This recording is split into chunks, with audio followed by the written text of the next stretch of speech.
chat. Mic test. 1 2 1 2. I think we're good. I think we're groovy. Once again, I was having some microphone difficulties. I think it's because of the port in which the microphone is plugged into. I have it into the other thing now. How does it sound? How does it sound? Cosmic Cowboys in the house. What's up, everybody? Good morning. How we doing? Check. What's up, the Perry Pod? How are DJ and Low-Key, a good interviewer? Thank you. I think I'm a pretty good interviewer. So far, the interviews have gotten pretty good feedback, been pretty well received. I understand not everybody's here to listen to a conversation. Everybody in sports gambling Twitter just wants to, come around and suck at the teat of whoever is providing winning sports picks, get those picks and then leave and get on their merry way. That's not how we roll around here, though. We like to hang out and have a good time. Welcome, everybody. I thought the cottage cheese would fix that mic. Very funny. What's up, Scatterbrain? How you doing? Good to see you, Tristan. What's up? Brock, what's up? Good morning. Yeah, I'd have to agree. Dejan is like a radio host for sure. Well, thank you very much. I am good. Listen, I don't have a lot of strengths in life, but the one thing I am good at is shooting the shit. All right. Good morning, Dejan. Got the Dejan crew on as well. Feels like football finally. You're fucking right. I think this is the first day I've worn this. It's sweater weather out there, and I have Mountain Valley spring water. I'm very thrilled. My bodega was out of it. I had to go to Saratoga Springs, so now I'm back on that. Okay, new follower. What's up, Gary? Dejan Duran in the morning. Interesting. I'm not sure what that means. Rowdy is basically a celebrity at this point. Yeah, you can watch this later. It'll be published as a video on YouTube and Twitch. Feel free to go back. RedTube, let me hear you scream. Okay, need a Dejan POD with Rowdy. Listen, I'm looking forward to seeing what he likes, if he likes anything at all. I haven't necessarily looked that much at the NFL board because we like to do our first look with Steak and Greg when we do Thursday. But I have a couple things in mind. I've already told you I really like the Saints. I hear some smart guys like my Bucks this week. I love to hear that. I'm already thinking about maybe going back to the Eagles 3.5. And I've been texting Steak for the last 24, 48 hours about how much I really want to hammer the fucking Chiefs. So maybe a little chalky, maybe not. We'll talk about it with Steak and Greg when we're here. But for now, let's get our guest up. Rowdy Rhymes, I see you in the queue. Are you ready to hop on, brother? Let me see you. Looks like you're ready. Let's get you on up here. Rowdy, good morning. Are you ready to roll? Oh yeah, I'm ready to roll. All right, I love it. Well, thank you very much for hopping on. Yeah, no, thank you. Like I've always wanted to come up on shows and. Nice. Have you been watching my show for a bit? Yeah, I have. Very cool. Well, I've seen you in the chat on and off, I would say, for the past couple months. But what if I'm going to ask you a few questions and everybody will get familiar with you? Obviously, Ethan Easy Puck did a great job putting that video together. Rowdy, you've kind of become an overnight sensation in the past couple days. I think you've gotten 150,000 followers on Twitter in like 3 days, which is unbelievable. Yeah, no, it's so insane. Like. Is it overwhelming? Do you find it to be a little overwhelming? I'm sure you're getting a lot of people reaching out. Yeah, it is a little overwhelming because whenever I first started posting the videos, I was like, I'm not really sure, like, how many, like, followers I'm gonna get, like, how many people are gonna support me. Sure. Well, here's what you got to know. Listen, you're well, actually, before I tell you that, I'm not here to lecture you on anything. That's for certain. What I was saying, congratulations on your hot streak. You're doing a great job, and I think I referred to you as a kid. Let me ask you, how old are you? I'm 31. Okay. I'll be 32 October 23rd. Okay, so I apologize. You're not a kid. You're an adult. That's great. How long have you been sports betting? Since 2024, and then later in 2024, is whenever I figured out, hey, I want to get into sports handicapping. I'm shocked to hear that, by the way. You're like very, very new to this. But aside from sports betting, have you been a big sports fan for most of your life? Oh yeah, all my life. Well, I grew up in a family where like sports was on all the time. Where do you live, or where'd you grow up? So I grew up in Texas, like in the Dallas-Fort Worth area. Okay, are you a Cowboys fan? I mean, not really, cause it's painful. Well, it was painful being a Cowboys fan. I was at one point, but no, I'm not currently a Cowboys fan. Did you watch the Cowboys documentary on Netflix? Yeah, I did. I'm It I'm was I'm almost crazy.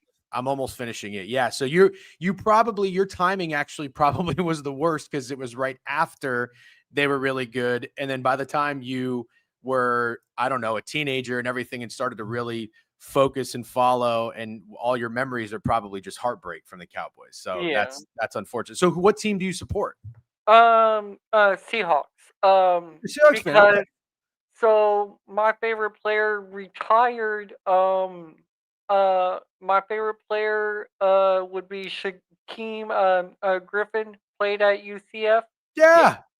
yeah. No shit. What a random player. I'm from Orlando, so I know the UCF players very Um, well. like because of how he was able to, I guess, um, have the odds stacked against them and Yeah, prove everyone wrong, which that's is awesome. what I'm hoping to continue to do. Cause Yeah, that's very cool. So you're technically a Seahawks fan, but I do have to ask you, Rowdy. I can't get my eyes off that number 24 jersey in the background. Don't tell me that's a Cadillac Williams Bucks jersey, is it? uh, it is that jersey was given to me like from someone from the from someone from the college that I went to, because they knew I was a football fan, but that's the only football jersey I have right now. That is incredible. And somebody said great pull because I'm a Bucks fan, so it kind of looked like the Bucks jersey 24. So I was a big Cadillac Williams fan back in the day. Okay, so Rowdy, let me ask you a few questions here, and again, everybody, thanks for tuning in and hanging out.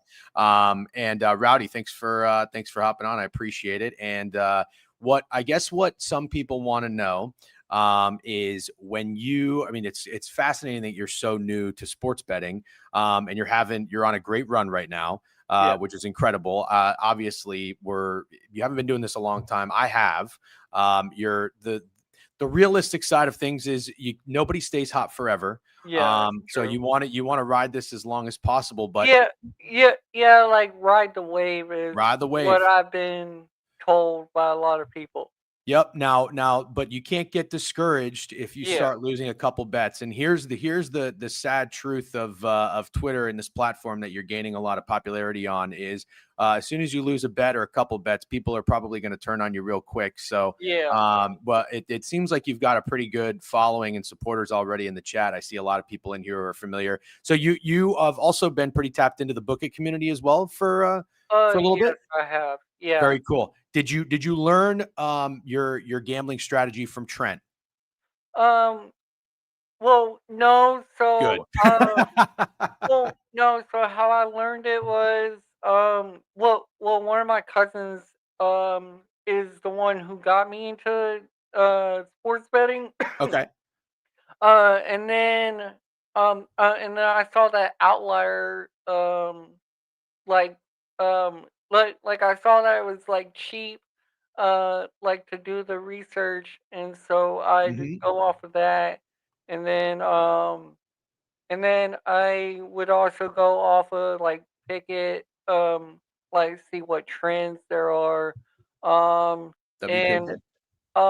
and I've been working on getting a model made. Well, actually, I have a model made, um, You have a and model made? You made a model? yeah, That's interesting. I had no idea. Okay, go ahead. um, I'm gonna try and figure out how to have the injuries factored into it Mhm. as well. Mhm. Um, but yeah, I just look at the percentage of bets, percentage Mhm. of money, trends, and yeah, I go based off of my model.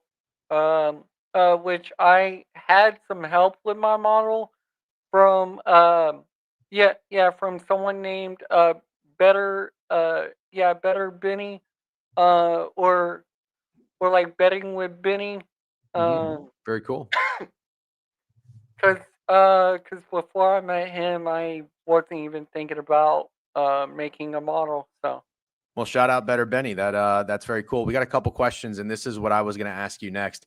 Is Rowdy a fan of statistics or more of an eye test? So you're using some splits and some trends. You want to factor in injuries, all things that sound like a smart thing to do. But yeah, do you use your eye test as well? I mean, obviously you're a sports fan, so are you going off of what you see when you watch yeah, teams and players? yeah, Good. So recently, I mean, I've noticed a couple of your plays, and I mean, I've been betting for 19 years. Not that you give a shit too much, but I'll make this quick. I've tried all different styles, right, and different yeah, strategies. There was a short period of time I was focused heavily on the betting splits. I became a bit of a contrarian. You know, whatever all your friends were on in the group chats or people on TV, you fade the opposite of. yeah, And sports betting evolves, and what works in the past doesn't necessarily work in the present. So I've been really trying to factor in what I see. I'm going back and watching a lot of the games, leaning into a yeah, lot of things. You've had some bets that I've thought were pretty smart bets, and then you've yeah, also had some where I'm like, I wonder what the hell made him come on that. So I'm going to give you two. yeah. The under in the Broncos Bengals game recently, I thought was a very, very good bet. I don't like the Bengals at all.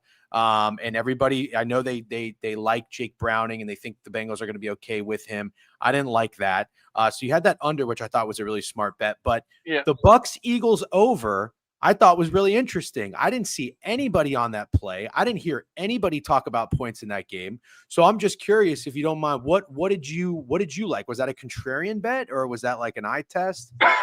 like it was kind of what I saw, but also where I saw where like the money and the bets were going and the Mhm. trends because the the money, the bets, and the trends were going towards the unders. So I was like, I'm gonna fade the public here and go with the over. Like, Nice. So that was a fade the public play. Very interesting because my public brain, and again, I'm a Bucks fan, thinks the Bucks are really injured. The Eagles offense hasn't really looked great. It's going to be hot in Florida. We're not going to see many points, and that one went over. And then the other one I want to ask you about is my biggest play of the college football season was Penn State, I and was sweating that whole time. yeah. So I was told as soon as I went on my rant about Penn State, or not as soon as, but as soon as you posted that you were on Oregon, I was informed. And then it was basically because obviously of how hot you've been, I Yeah. figured my bet was already going to be a loser. What were you betting on Oregon or were you fading Penn State? I was fading Penn State Okay. because they haven't been that great about covering the spread. Like against the Yep. yeah, Yeah. against the spread they haven't been that good. DGen Love, by the way, with 10 sub bangs. Or no, resub bang. Matty Chucks again with 5 sub bangs. Appreciate you. It's funny. I don't even, I'm doing this to be polite, but I don't even feel like it needs to be said. But obviously, make sure you're following Rowdy Rhymes. We see the username over there, but we'll put a link in the profile if anybody needs it. I highly doubt you do because you've got so many followers, which is fantastic. Okay, so Rowdy, going into this weekend. So you do college football, you do NFL. Yeah. Clearly, do you have your bets already in mind, or are you someone who kind of waits till like the last minute to let everything materialize? Um, I mean, usually I wait till last minute until, or unless I see something I'm like, I have to lock this in now Sure. before the line moves, or yeah, So you are someone who takes you want, obviously everybody wants CLV, but you're somebody who takes the line into consideration of it might move, so I want to get it in now. yeah. Got it. Okay. And then the other question I was going to ask you is, and I haven't seen any in the chat. By the way, if I missed a question in the chat, feel free to repeat it. I see a lot of comments coming in. I'm sorry, I haven't been looking at all of them. Are you somebody who bets other sports? Are you just focused in football? I mean, for example, we have MLB playoffs going on right now. I'm sorry if I didn't see you tweet anything, but are you betting anything in baseball? Um, I'm probably gonna wait till about the World Series to bet anything baseball wise.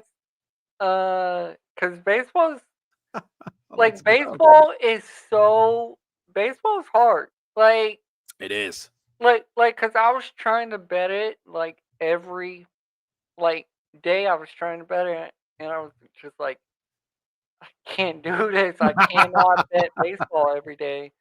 But I will be betting on hockey this year.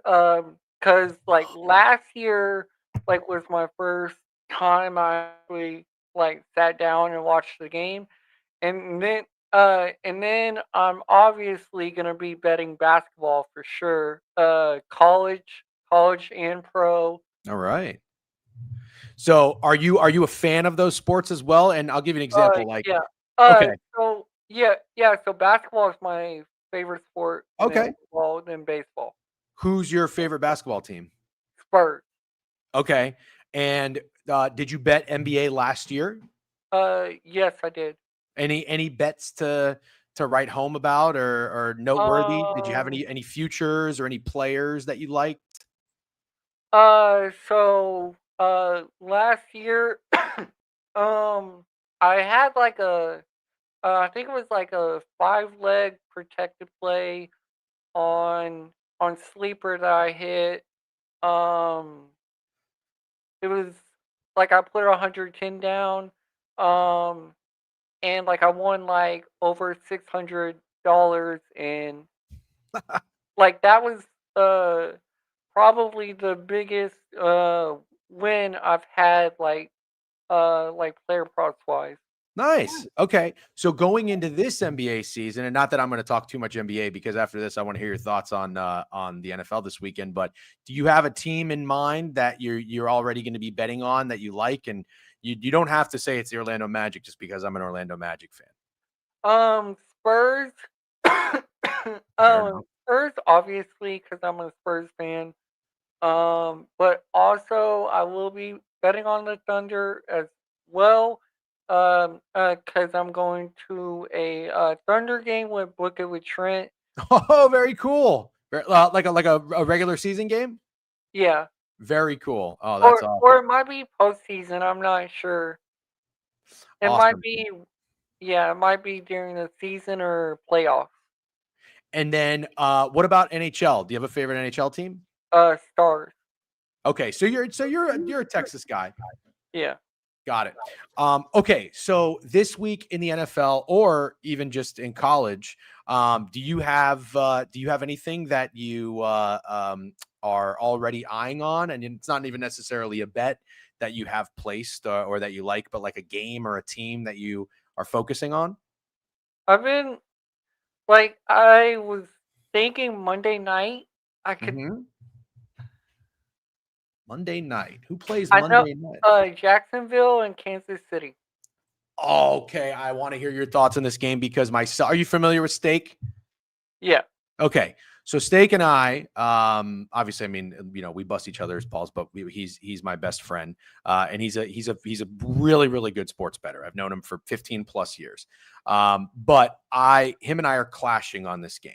So Oh. I don't even want to tell you necessarily. Actually, yeah, I'll tell you, but I don't want to fade you because I did it with Oregon and that didn't work out very well. I had 5 units on Penn State. I like the Chiefs. He likes the Jags, and he's going to the game. So Oh wow.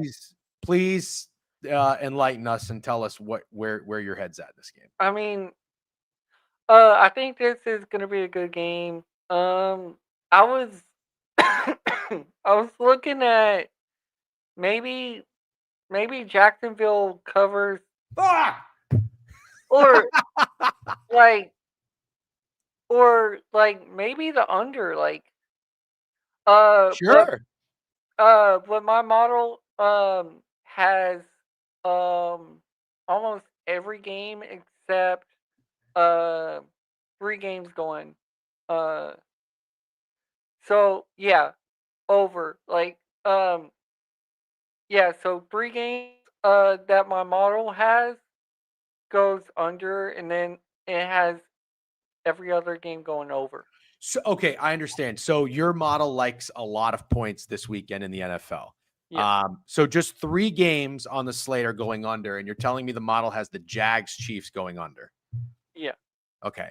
Well, I did you watch the Jags Niners game, and did you have a bet on that game? I did watch that game, but I did not.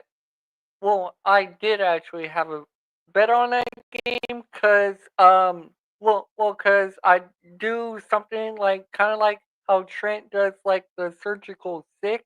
Hmm. Like I'll do the Rowdy Remedy six pack, and I took the Jags money line to uh win. Um uh but I think the only one that lost on that was I think it was the Vikings was the only one that lost. That's unfortunate. Yeah, the Vikings looked like the right play there. I couldn't do it. It was kind of, it felt like an easy button to press in my opinion. But I watched the Jags game. I tweeted this. I actually had the most fun watching the Jags team play. And it's interesting because we're going to talk about it, Steak and I, whenever he comes on here in a few minutes. But I feel like I know the Chiefs just played a really good game, their best game of the season. It seems like a spot you want to buy, or people, the public, are going to buy the Chiefs on. Yeah, However, I feel like people are starting to fall in love a little with the Jags, even though that was an ugly win. It was a win on the yeah, road. They were underdogs, and Liam Cohen is talking smack to Robert Salah, and I kind of think the Jags are getting a little, becoming a bit of a darling. And my thought is, I want to ride the Chiefs a little bit after a successful performance, and think they kind of get it together a little bit. But outside of that, like, go but ahead. I'll definitely have to dive a little bit deeper into it, like towards the weekend to see.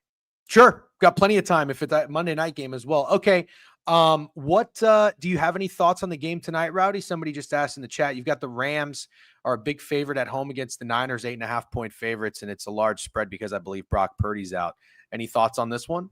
Um, I mean, my first thoughts were um under, and then with the line moving down because the line was at 46 and a half, and then now it's at 44 and a half, and my model projects it to go over. So I'm kind of like,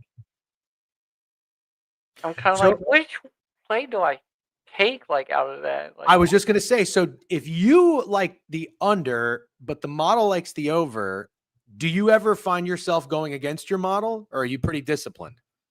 I mean, I'm pretty disciplined, but I mean, I can definitely like, cause I know there's a lot of injuries for like the 49ers. Yes. Yes, there are a lot of injuries for the 49ers. They're just a team that's always an injured team. What do you have any teams that you like? Do you bet futures? Do you bet teams on their win totals or to win the Super Bowl, anything like that? Um, I do like division a winner bet. And do you have any pending right now? Broncos, Bucks. Uh, Let me think. Trying to Bucks figure for out. music to my ears. Well, there Broncos. was the Bengals, but I don't think they're gonna. No, that one's probably not. But that's okay. I like that you got the Bucks. That'll make up for it. Colts. Yeah, that's a good one. You have the Colts win the division. Yeah. Nice. Okay, and then Rowdy, I got to ask you again. Thanks for coming on. We'll certainly have to do this again. Do you want to do now? Because you've obviously now you have a following. You're seem like a pretty sharp dude. I'm assuming you want to get into sports betting Twitter and continue capping. Are you going to start streaming? Are you just going to be putting out more videos? Like, what should people look forward to for your content moving forward? Um. So I'm putting my 2 weeks in at Brahms, so I'm gonna be able to do this full time. Wow. Okay. Um. I will be doing like streams like on Twitch where I'm sweating out games, or where I'll be joining like other people while like sweating out games. Um, I do still plan. My goal by the end of the week is to reach 200K followers. See how you're doing. Rowdy is at 172,000, which I would tell you getting 28,000 followers is probably going to take you 3 years. But not if you put out another winner in the Yeah, next couple of days. So that's it. Look, it's been awesome to see the responses as well, Rowdy. You seem like a good dude. And you've got a lot of support behind you, but I do have to tell you, and I'm sure a lot of people can attest here in the audience, but you're going to get a lot of people coming out of the woodwork that want to just try to kind of take advantage of your success and leverage that into theirs. So you got to be careful and yeah, don't trust everyone that comes your way. You seem like you have a good head on your shoulders, and hopefully maybe you got some people on Twitter in the Book It community that can kind of be there to support you and help you out. But it is important because it's dog eat dog out yeah. there in the sports betting world. So good luck to you. We'll definitely be supporting. So you got your 2 weeks in. When you start your Twitch channel, if you start YouTube, I don't know if you're on TikTok, obviously make sure to Well, I am on TikTok. I do need to grow it because um, I'm gonna try and see if I can uh get like get like all my videos together and Mhm. then I guess like probably edit it and try and make like like a video like I guess collage kind of or Mhm. Sounds like you need a video editor. We're still trying to find that as well. It can be tough, but I'm sure with everybody reaching out, maybe a little bit easy for you. But Rowdy, before you go, obviously we do have a lot of people in the sports betting world that just come here to see what your plays are. But I hope for the most part the chat got enjoyed getting to know you a little bit. I know I did. What do you have a POD? As people are asking for this weekend. I know you mentioned you're looking at the Jags Chiefs. You lean Jacksonville. And the under on that game is one of the 3 games on your model that likes the under. But do you have a play, whether baseball, college football? And don't feel any pressure if you don't. um so college football I still don't understand how Clemson is favored. Oh I don't no, I don't do don't it, get Rowdy. it. What does everyone see? Everyone sees. So if you're gonna stay and hang out and watch a stream, we have this big dumb bozo that comes on named Steak Friend, and Steak has been seeing that Clemson and Cade Klubnik are gonna win the Heisman and win the ACC and win the national championship. No, I'm not singling Steak out. I'm just fucking with him because he's in the lobby right now shaking his head. A lot of people, Rowdy, believe in the brand of Clemson, and they just believe in the talent that Dabo has been able to recruit there and build. However, what they're failing to realize is guys like Dabo and Saban's a genius because he got the hell out of there. The Yeah, playing field has leveled. yeah, it has. Players are getting played players are getting paid at places like Texas Tech, and Dabo doesn't want to adapt and use the transfer portal. So all these other teams are actually now better, and he's not that good of a coach, and he's getting exposed. But here's the thing: I think I haven't really, or I don't have it up in front of me. I did briefly go through the board yesterday. Are they playing North Carolina? Is that what it is? Yes, they are. North Carolina is awful. So I think what people are thinking is that this is a perfect get right spot for Clemson. So it's not necessarily that they're favored. I think maybe that's not the right way to look about it. I think what you mean is that how are they favored by 14 points, Yeah, right? yeah. How they Yeah. favor by 14? Yeah, Yeah. So be careful. This is good practice for you, by the way. This is this guy, Alan Dims. He's a real meanie fuckface, idiot head that comes in here every day, but we love him at the same time because we do like keeping some haters around. But he said you don't think Clemson should be favored. So 14 points is a lot. So what does that make you want to do? Does that make you want to bet? Is Vegas telling us something? Does that make you want to bet Clemson, or do you want to fade them and take North Carolina? like that's what mean of like vague Clemson is what it's making me want to do. Well, it doesn't sound like it's your POD, and that's okay. But I tip my cap to anybody who goes to battle. I did it. I liked Syracuse. I didn't want to overthink it, and they beat them. So maybe UNC can pull off a big upset. I'll tell you what, you want to get to 200,000 followers this weekend, you put a UNC money line ticket out there. You'll be in it in no time. I've also been looking, well, I think I might do like a 3-team teaser. That that includes the Vanderbilt, Vanderbilt,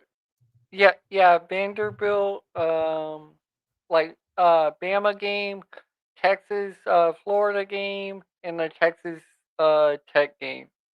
Okay. All right. Texas or Florida? Last question, and then we'll wrap it up. Texas. Okay. You're a smart guy. Don't bet on Billy Napier. He's a terrible football coach, and that's a bad team. I think the contrarians are going to want to fade Texas. I think we're all going to get duped. Rowdy. Yeah. Thank you very much for making the time. Thank you. Of course. Yeah. Happy to have you. And best of luck. Like I said, we'll be supporting. The chat was buzzing. You were a great interview, and your tagline has been making its way as well. I see a lot of people saying it here. You want to hit the people with it before we sign off? Let's get this money. All right, Rowdy. Best of luck this weekend. All right. Thank you. No problem, man. See ya. Take care. All right. Good stuff, chat. Good stuff, everybody. For the most part, everyone is on their good behavior. Let's get a round of applause for Rowdy Rhymes. That was awesome. There was one little fuckface in here that I had to ban. I forget his name, but somebody was tagging him. Good job calling him out. And good job, chat. You were being very nice, and everybody like Alan Dims, I'm just kidding, can be cruel out there. But Rowdy's a great dude. It seems like he's got a good head on his shoulders. But in all seriousness, like I said, it seems like he's got a lot of supporters. He said his DMs are flooded with people trying to sponsor him and do stuff with him. Gotta definitely try to make sure overnight sensations like this are probably going to try to get taken advantage of left and right, with especially in the sports betting world. W Rowdy. Yep. POD Clemson Moneyline 10U. Love that. Rowdy is the truth. Record-breaking streamer. What? I don't know. I haven't even seen nothing. I'm just fucking with you, Alan. I know. I just hope he stays with the right people. Exactly. My thoughts exactly. Well said. Okay. Let's get Greg up here. I'm just kidding. Greg's not here. Steak. It's so good to see you. How are you? I'm good. How are you? I'm doing great. You look nice and fresh and cut up and like you were just frolicking the mountains for a couple days. How do you feel? Yeah, I'm none of those things, to be clear. I'm not fresh. I'm not fresh or freshly cut, but I'm ready to talk football. And Rowdy's the fucking man. Rowdy. Rowdy's the man. He was great. And like I said, he's doing a great job with his content. But listen, at the end of the day, I mean, he's very, very new to sports betting. It sounds like he's been following, Book It and social media and everything like that. So he's not super new to that world. But we've been doing this for a couple years, and we know there was a time when we were pretty hot, when people were DMing us every single morning, asking what we liked in every single game, and these motherfuckers will turn on you in a heartbeat. So hope we wish him the best of luck. And like I said, we'll be here to support. Greg, good morning. Are you ready to roll, or do you want a few minutes? What's up? Yeah. That's what I'm going to say for Rowdy, especially picking up such a steam of following in the last week or two. Just be ready for that to flip, because these motherfuckers have no loyalty, and they will throw you under the bus in a heartbeat, man. So don't take it personal. Good job. And I think that we're a good group to hit you with some truth and whatnot. But at the same time, listen, I won't be the guy over here that thinks Rowdy is due to get cold and try to time anything. If you're hot, ride into it. For sure. I was just saying, eventually every up has its down, right? Just be prepared to weather the storm of when things aren't going well and people turn. Greg looking way too corp. No. Actually, I think kind of everybody looks perfect right now. Steak looks sharp. Got a green White Sox hat in there. Fresh cut. Dude, the shout out to Pickett that I was out of town the last few days, and I got home. The hoodies are great. Oh, you got yours? Oh, I got mine too. Yeah, I got mine too. Fuck. Oh, shit. I got something. Maybe this is it. I didn't even open it yet. I'm so bad. Mine just said steak on it. No, it didn't. I swear to God on my life. Did it really? I mean the shipping. Oh, it was addressed to steak. I thought you just got a hoodie that said steak, and I was like, "How are you not wearing that?" It was the first piece of mail I've ever gotten that just said steak on it. I love that. Okay. Yeah, I know, Alan. I'm busting your balls. Okay. I'll buy the dip on Rowdy if that time comes. Exactly. There we go. Steak, you saw the like degen stitching on the sleeve? Yes. It's Nice dope. touch. Yeah, looks cool. What's up, Days Up? By the way, hello. Thank you for the new follows. Matty Chucks, thanks again for the subs. We appreciate you. We did have a hype train going, but obviously I wasn't gonna get distracted and focus too much on the mainframe of Twitch with Rowdy up here. So thank you again to Rowdy. We appreciate it. Make sure you guys support him. And let's talk some football, guys. So if you're not familiar, we do the Degenerate Hour on Pickett's YouTube channel tonight. I think I got a new graphic that fits. There we go. Bang. Look at us, Greg. Ooh. You look hilarious. Not that I don't look funny too. I look like Warren Sharp. And Steak kind of looks like a race car driver, I think. Or That's two Gregs, dude. There's two Gregs in that picture. are you saying me and Greg are Greg? Yeah, two Gregs and me. I'm just Greg with a mustache. Greg shaved his mustache. Yeah, it looks like I definitely have stubble on where the mustache should be. Yep. Which is not on brand. By the way, I'm going to share right now the Pickett Sports YouTube channel. Make sure you guys go over to that. Oops, I just clicked it by mistake. I'm going to pin that. Make sure you go over there, and we'll see you tonight at 7 o'clock. By the way, what's up? Days Up, new follow. Welcome. Just to let you know, we will where is it? Where is your – I was going to highlight your comment, but I guess I don't see it. Well, anyways, he said, what are the picks for tonight, boys? So we talk Thursday night football on the Degenerate Hour. It starts at 7 o'clock Eastern. So we go through every game. And frankly, I feel like we've been doing a pretty good job. Oh, no, got a corp call. I'm going to have to deny that. We've been doing a pretty good job. We've had some really good bets. We've had some touchdown scores. We hit a touchdown score parlay a couple weeks ago, and we went 2 for 3. So we are looking to stay hot, and we really, really dig in to the matchup. So it should be a good one tonight. I'm looking forward to it. Steak is definitely skinnier than fat fuck Rom. Yes, Rom. No shot. Rom's a big dude. I don't Skinnier care. down low, thicker up I top. gotta have 30 Yes, pounds. I bet dude. money. He's got ham hocks. Beef. How many days till the matchup with Crabs? How many days to the matchup with Crabs? This week, Looking forward. Monday. Oh, it's Monday. I think so. Ooh. Let's fucking go. Looking forward to that. That's Degen, how many points does Crabs have to score for you to be really upset about yourself? Good question. That's a great question, Greg. So obviously I'm not fucking stupid. Crabs should score more points than me. So I'm not going to say 1. He's taller. He's younger. I don't know how his stamina is. I don't know if he runs, but I would say if he scored like 7, that would suck. That would really be a hit to you go. Okay. Like Eve minus 6.5. Yeah, I would say it, but I'll tell you right now, I'm somebody who judges a book by their cover, and I use the eyeball test. I'm not putting my money against a guy like Crabs. Crabs is a little bit of a psychopath, and when it comes to competition, I don't want to bet that. I saw him chug a fucking V8. I haven't seen someone drink a V8. I didn't even know V8 was still in business. I'm not betting money against that guy in a level of competition. So, Steak, you bet on me versus Beef. Obviously, you did it for the vibes, but would you put your money on anything? I would put my money on Beef, but I have a concern is if Beef's not hitting his threes, I think it's a close game. Beef didn't miss against you, dude. It was crazy. I was like, you know what? Like, he's been fucking off with the Rambo crew all weekend. They've been drinking. Like, he's not going to come out here and hit threes. So maybe DGen will have a chance. But then I think he started the game hitting back-to-back threes against you, and I was like, oh, this is the quickest I've ever lost $500. But I'll be really pissed off if I lay the 6.5 and all of a sudden Beef can't shoot. But if Beef's hitting the threes, I don't think Crabs has a chance.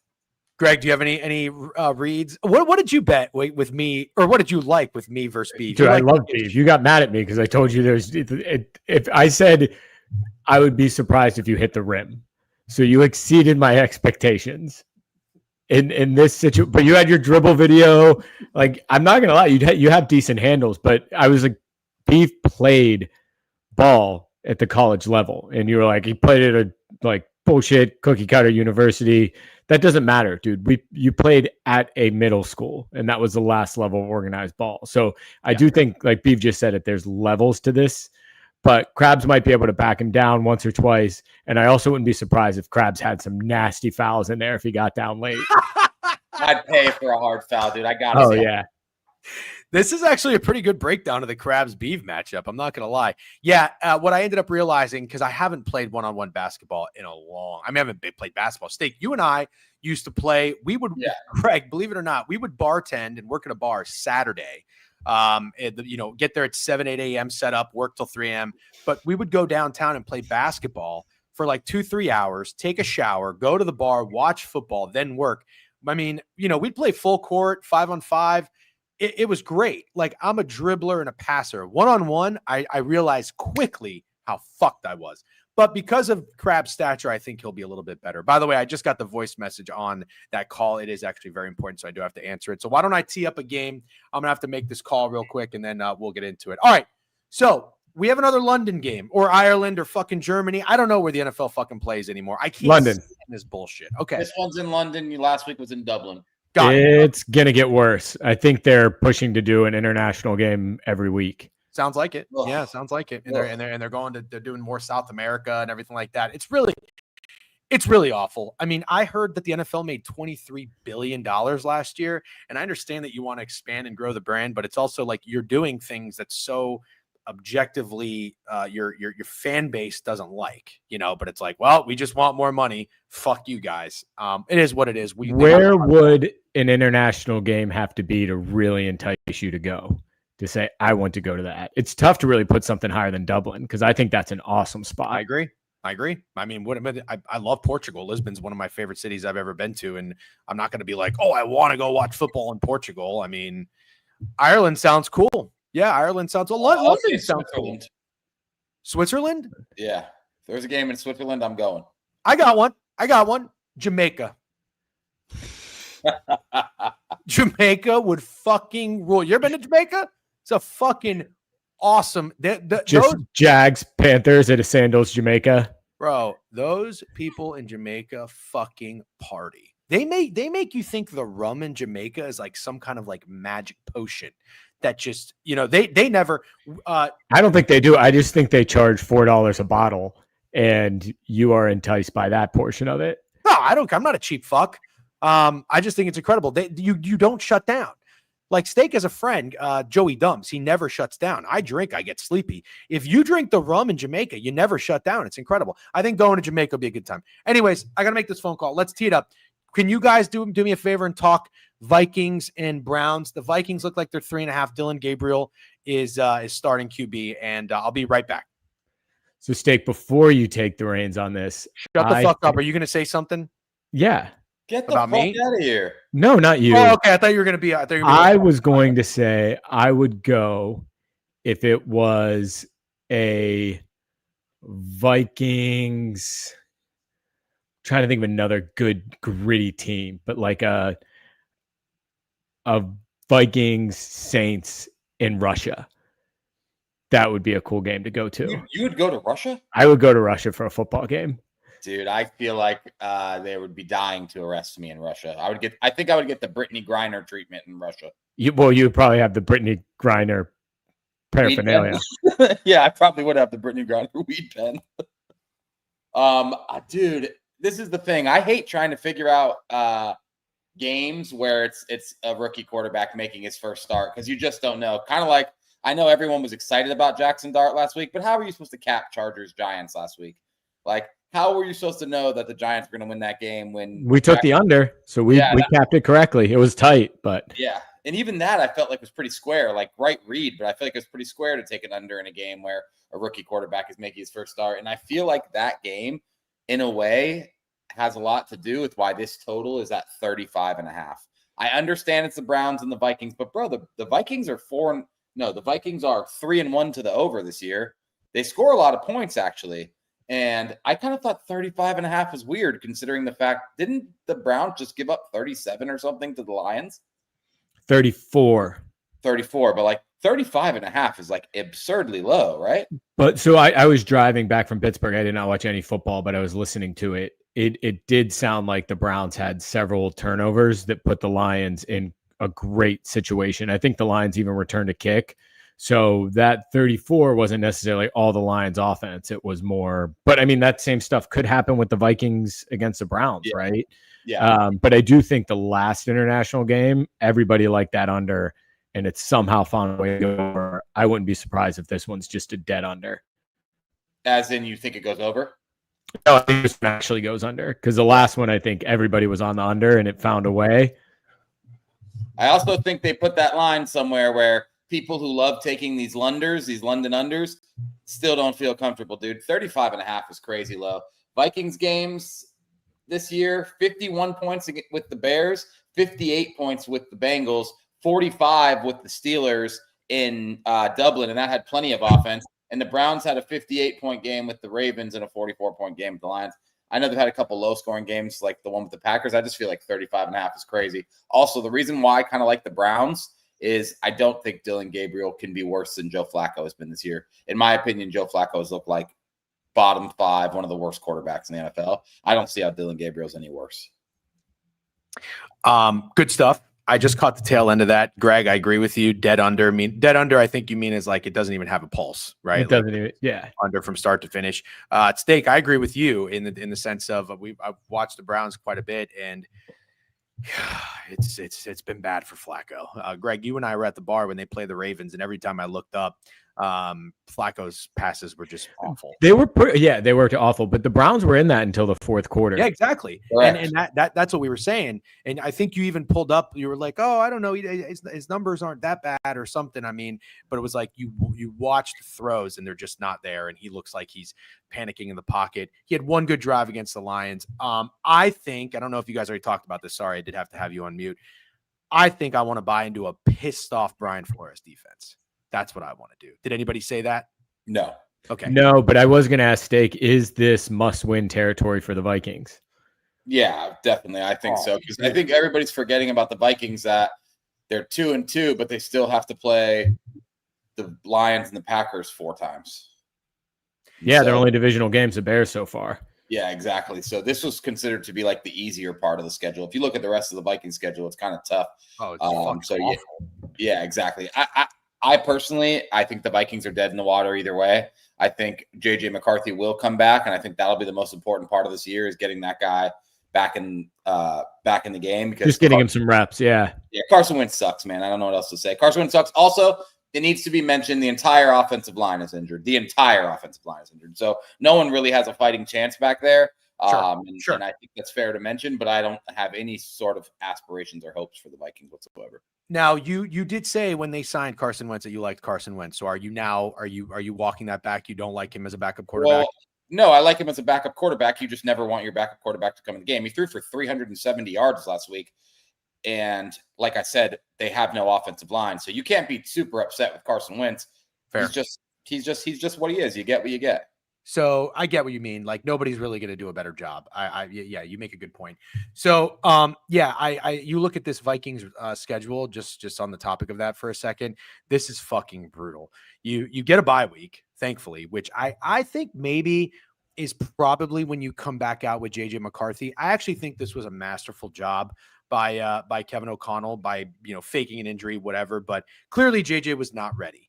You got that win. You had a great fourth quarter. We got to stop with the faking injury shit. Not you specifically, but like the Lamar Jackson, every time we don't like a guy and we think he sucks or he had a bad game, we're saying he's faking an injury. Lamar Jackson's clearly hurt.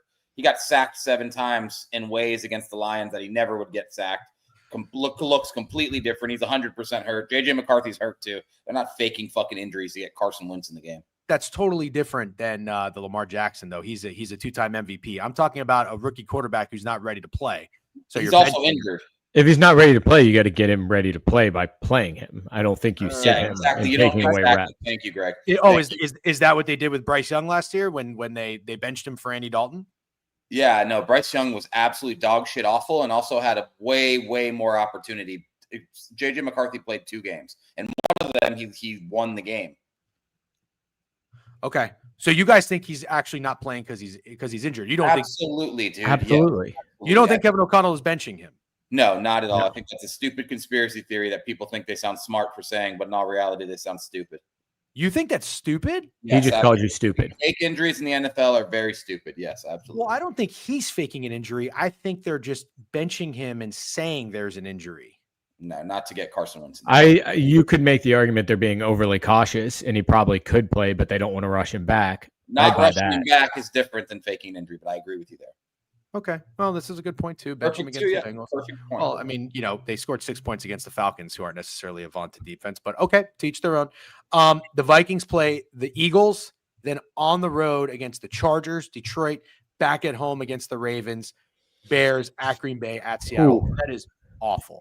Yeah. So I don't know. I mean, it's going to be tough for the Vikings. We can move on. Spend a lot of time on this game, but yes, I do think it's must-win territory, and I really do want to bet into that pissed off defense. I think it's a really, really bad spot for Dylan Gabriel, but you got to make the move. All right, next game on the slate.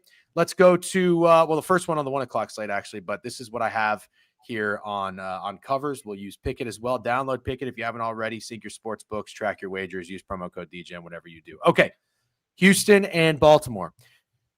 It's a wild visual to see Baltimore be an underdog at home against the Houston Texans, a 1-3 Houston Texans team that has been absolutely atrocious. It obviously makes much more sense with the fact that Cooper Rush is playing. It's no Lamar Jackson. And on top of that, the Baltimore Ravens are incredibly injured. They've got injuries all over the defense, and their defense is getting just fucking slashed and thrashed by any opponent they play. But it's been, except the Browns, I guess, but they were outgained that game. But it's been the Lions and it's been the Chiefs. Okay, that was a really, really good spot for the Chiefs in hindsight. I did go to war and put a unit on the Ravens. Horrible bet. Watched a lot of that game. Horrible bet. Also, watching the Lions. They were having big boy drives against this Ravens team defense. I still, with all those things considered, I still don't think CJ Stroud and this Texas offense are going to find success because they just played the fucking Titans, who are the worst coach team and maybe just the worst overall team in general in the NFL. And they didn't get anything through 3 quarters at home against the Tennessee Titans. Chat, do you guys know what that score was going into the 4th quarter? I'll tell you, it was fucking 6-0. And the Titans missed 2 field goals. Then Woody Marks woke up. He had 2 touchdowns on my fantasy bench that you don't care about. I think the Texans are ass. 40 is the total. I don't know that I necessarily want to get there, but I lean under in this game. I think I just kind of like the Ravens here, to be quite honest with you. Steak, we'll start with you for a few times, then we'll switch it up. What do you think?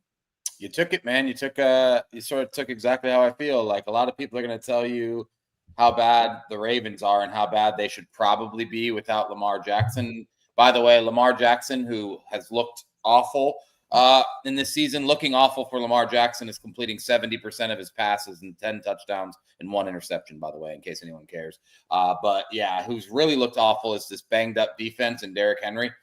The Texans are awful. And I know you look at that scoreboard, like you said, against the Titans and think they beat their ass, but they didn't, man. And did you guys see the interview clips from CJ Stroud this week? He was talking about, No. He was talking about not being fully grown into his man body yet, about how Woody Marks was from Atlanta, and there's one other thing, and none of it was about the football game this week. Like, none of it. I just think CJ Stroud is in a weird place where he had an amazing first year, all this hype, and he's just been super fucking mediocre. This year, he's below mediocre. He's a bad quarterback, and they have one of the worst offensive lines in the league, I think, with the Raiders. And I am so perfectly comfortable taking the Ravens plus money at home against CJ Stroud and the Texans. I understand why they're underdogs. Cooper Rush is starting at quarterback, but yeah, I'll just fucking pass on the Texans pretty much for the rest of the year. Juan, we're going to talk about the game tonight at the Degenerate Hour, 7 p.m. Pickett YouTube channel. Greg, what are your thoughts on the Texans-Ravens?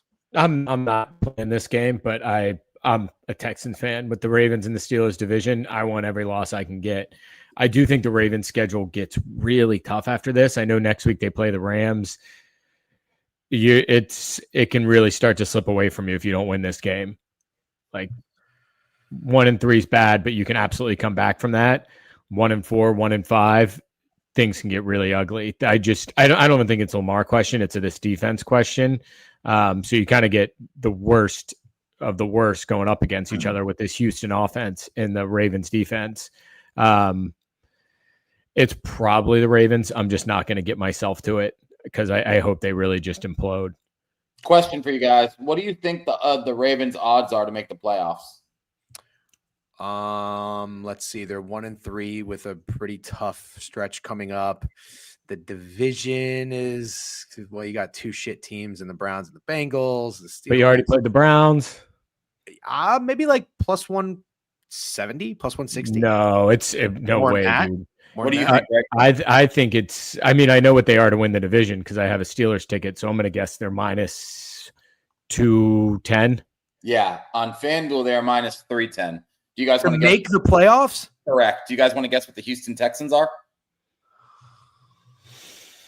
Texans are probably plus 170. Texans. Their division's good. They're Plus- starting to slip behind. Well, the They have a Colts couple are good. The divisional- Jags are good. Plus 240. Plus 210. So one of you is really good on one of them, and one of you is really good on the other. The Texans are plus 210 to make the playoffs at 1-3. The Ravens are minus 310. It's the Ravens this week, and Lamar Jackson will be back. That's what that tells me. The Texans are fucking ass, and I don't know if you could not make them favorites against Cooper Rush, and that's why the line's minus 2.5, but it shouldn't be, and I really think the Ravens win outright. If I did, I don't remember that at all. How many? No, I said that, and they were. Before the Chiefs game, they were honestly higher than that, I think, Fat Girls, but obviously Lamar Jackson wasn't hurt. This is what CJ Stroud said. He watches Correct. his high Yep. school clips. That was of the thing I Steven forgot. 180. I got to tell you, listen, sometimes again, you can just certain, sort of judge people a little bit, not concrete, you always take it with a grain of salt, but you could, like, I could tell, as most of us could, Russell Wilson's a fucking weirdo. I'm starting to wonder if CJ Stroud is a little odd, like a little strange. And he's not going to be the type when regression starts to hit that like gets out of it. You know what I'm saying? Because I just think he's a strange dude. And then on top of that, who the fuck does that Texans offense really have outside of Nico Collins and a bad offensive line? Who's questionable, by the way. Nico Collins is questionable. Oh, yeah, I don't know, man. But that defense is really, really good. They are nasty. I will give them that. All right, let's go to the next game. Miami, the Dolphins. By the way, I'm not getting lines on. Here you go. Pickett had to just refresh. So I was using covers, and they're not always accurate. But depending on where you look, I guess I'm seeing Miami's -1. I thought Carolina was -1. Total in this one's 44.5. I'll give you quick thoughts on this. I don't want to hog the microphone, and we'll switch it up here. Greg, you can start with this one. I knew going into this, I think we talked about in the offseason that we liked the Panthers. The Dolphins are so bad. I don't know if anybody is really going to touch this game. So I don't know if there's a square contrarian narrative. I just think I'm going to stick with one thing. I think the Panthers will be a better team at home than they are on the road. And that's all I came away with after their 30-0 win against the Falcons. That's why I co-signed that Patriots bet, which one of you guys had as your best bet. So for me, it's probably Panthers or nothing. Greg? We got our map play. Hey! First map play of the year, baby. I need a soundboard. We need a soundboard. That's when we go. Bah, bah, bah, bah. Oh, you get an air horn. I'm sure your neighbors will love that. I'm fucking sure they'll love that. Yep. All right. So we got a map play. Tell us about it. So the Dolphins are coming off 3 straight divisional games, right? They beat the Patriots, they lost to the Bills on Thursday, and they just beat the Jets on Monday night. They lost the Patriots, by the way. Yeah, sorry. That's what? right. No, they beat the Patriots. They lost to the Patriots. Lost to the Patriots. Oh, 33-20. wow. Yeah. They Sorry, that almost- was just a major brain dump. So not only that, they're also coming off a short week. And I agree with what you said, dude. The Panthers might just be a very different team at home and away. My biggest concern is that the Dolphins tend to beat up on the lower class of opponents. But even with that Jets game, they let them hang around. They let them hang in there. So I'm not too the lines. I think the line is correct. I'm not that concerned about the Tyreek issues because, granted, yes, on the field that's a negative, but you can't tell me that guy is a good locker room guy right now, right? So I think getting him out of there is kind of a push in terms of you get better on the field, but you get better off the field. But yeah, man, I just like the Dolphins coming off a short week. Carolina is not a bad trip at all, but I do think people are going to start to feel and believe in this Dolphins team a little bit. They're not as bad as the Panthers, but I also think everyone's already written this Panthers team off, and they are bad, but somehow they beat the Falcons 30-0 at home, and that's their only sample size of home games. So I don't think it's outside of the realm of possibility to see him take this. This is the only bet I've punched in so far this week, and I took the Panthers 1.5. Were they minus or plus? Plus 1.5. Okay. Steak. So just to want to confirm, this is an official map play, right? It is. Cool. Well, I'm not fading the map play. I'll be honest with you, just for the sake of transparency. I would never bet the Carolina Panthers ever. I don't blame you. They're a pretty bad team. I'm going to pick my spots, and this is very likely the only time this year that I play them. Yeah. I mean, we just saw with the Chargers, right? We just saw the Chargers coming off of 3 straight divisional games is not easy. And sure, you can make the argument that Chargers were feeling themselves because they swept, and the Dolphins are still in tough shape. But I'm not ready to write off this. Mike McDaniel is a bit lost as a coach. And I think on the other side of it, you can make an argument he's a worse coach away from home too. So let's see what the Panthers do here. Yeah. The only thing I'll add is that I think it's out as people are on the Panthers. They're equally as out on the Dolphins, especially with losing Tyreek Hill. But yeah, I support the I mean, the other thing too we had last week was the sort of zigzag, right? We faded the Panthers off of a big win. You backed the Falcons off of a big loss. I don't know a team that got blown out more than the Panthers did last week, and now they're coming home. Yeah, I don't think there was one. The only thing I'll say about the Dolphins, I actually found this kind of interesting. And I say this all the time, but I listen to Behind the Lines, and I like listening to Krabs and Javon talk about the games, and their squad ride was the Miami Dolphins. And sometimes, I mean, I find myself agreeing, but I also find myself disagreeing with the contrarian take of nobody really wants this team. You know, we look at the other apps and we see what people are on. I was actually really surprised how many people were willing to bet the Dolphins. And it made me realize even more, nobody likes the Jets. I found it interesting that people were willing to still put money on the Dolphins last week because I personally had written them off. I could not bet that game. And if anything, I thought about maybe taking the Jets because I like that they were maybe a little bit tougher and physical. So that's why I went with the running game, and I bet on Breece Hall there. But the Dolphins showed some resilience. They did. They showed some fight. And Darren Waller was featured. He was used. They put him in there for a reason. But I also think they found themselves against a Jets team that's really just running out of steam and running out of gas. Back-to-back games on the road in Florida in the heat. And I think that this is going to be a much weirder and tougher matchup, not because the Panthers are tough or good, but they're fucking weird at home. They're going to be weird at home. That's the only thing I can think of.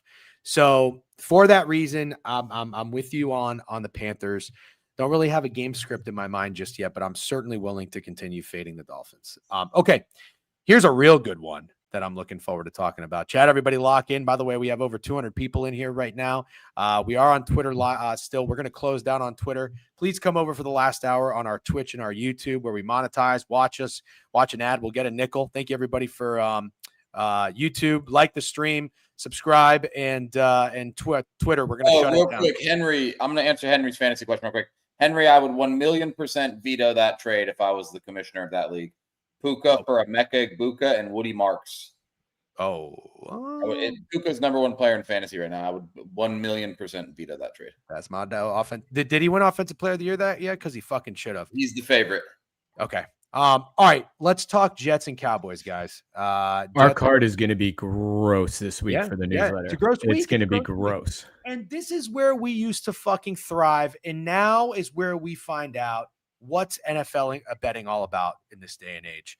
Can the gross play still get there? Can they still come through? I kind of think so. Chiefs was a pretty gross play last week, which was crazy because Steak fucking nailed it. He nailed it. And I told him that. I said, dude, I think Mahomes as a dog will never be scary to fade. And it sure was. A lot of people, myself included, were on the Ravens there. But you got Dallas on the road in New Jersey playing outdoors against the New York Jets. Total 47.5. We've already heard from our guy, resident sharp mid-major Matt.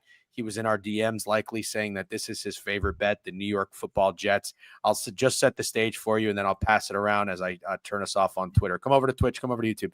Steak, what are your thoughts on this game here between the Cowboys and the Jets? Yeah, so I think it's just sharps versus squares in this game. This is the most sharps versus squares game of the week, if I'm being honest. I think squares will be on the Dallas Cowboys after they had that primetime performance tie against the Packers where Dak had his best game of the week, and the Jets look fucking stinky against the Dolphins, also on primetime. And once again, the quarterback interview thing, I don't know if you guys saw Justin Fields talking about, like, sometimes you got to find perspective, man. We're rich and we get paid to play a child's game. Like, once your quarterback starts talking like that in week 4, it's probably wraps for the season. Let's be honest. Like, Matt Stafford's not saying that right now. Pat Mahomes isn't saying that right now, but Justin Fields is. And that's because this shit is a wrap. And that's why I'm kind of a little nervous to take the Jets, even though I do think it's the right side. I'm sorry, because I heard you had told me that the chat was coming from my neck about Dak having a really good game against the Packers, which he did have a really good game, but not any of them were saying anything to me after the Cowboys-Bears game where he threw 2 interceptions and less than 200 yards. So will I be surprised if Dak does what he does and has a bad game against the Jets and then chat says nothing to me? No, I will not be surprised if Dak has a stinker here against the Jets. But damn, I don't like the Jets as much as mid-major matter. I'm not sure what Greg's going to say, but DJ, I have a feeling you like them too. I'll tell you mine after Greg goes. Okay. Yeah, I thought you guys were way more on the Jets in this spot than that. I'm not going to say I love them, but if you look at the Cowboys schedule, of what they've done this year, they're 2-2 against the spread. They covered against the Eagles and the Packers. They didn't cover against the Giants and the Bears. This could be a team that every time somebody has expectations for them, they don't come through. And every time you write them off, somehow they come through, right? Those are 4 very weird games to have not covered against the shitty teams and cover against 2 of the best teams in the NFC. So I do think people are looking at this saying the Jets are god-awful. And the Cowboys can figure it out, right? Their offense looked great against the Packers. I mean, my touchdown guy, I want to see what his odds are, but Breece Hall, like, I think that's how the Jets compete in this, is they're able to run the ball between him and Fields and put up points to compete with the Cowboys. So I don't love the Jets. I had no idea that this was coming when Mid-Major made me play the guessing game about which bet was his favorite bet. I don't necessarily dislike the play. Fuck. All right, this is the call I got to take. Guys, talk Saints and Giants while I take this call. Saints -2.5. Greg, why don't you get us started on this one?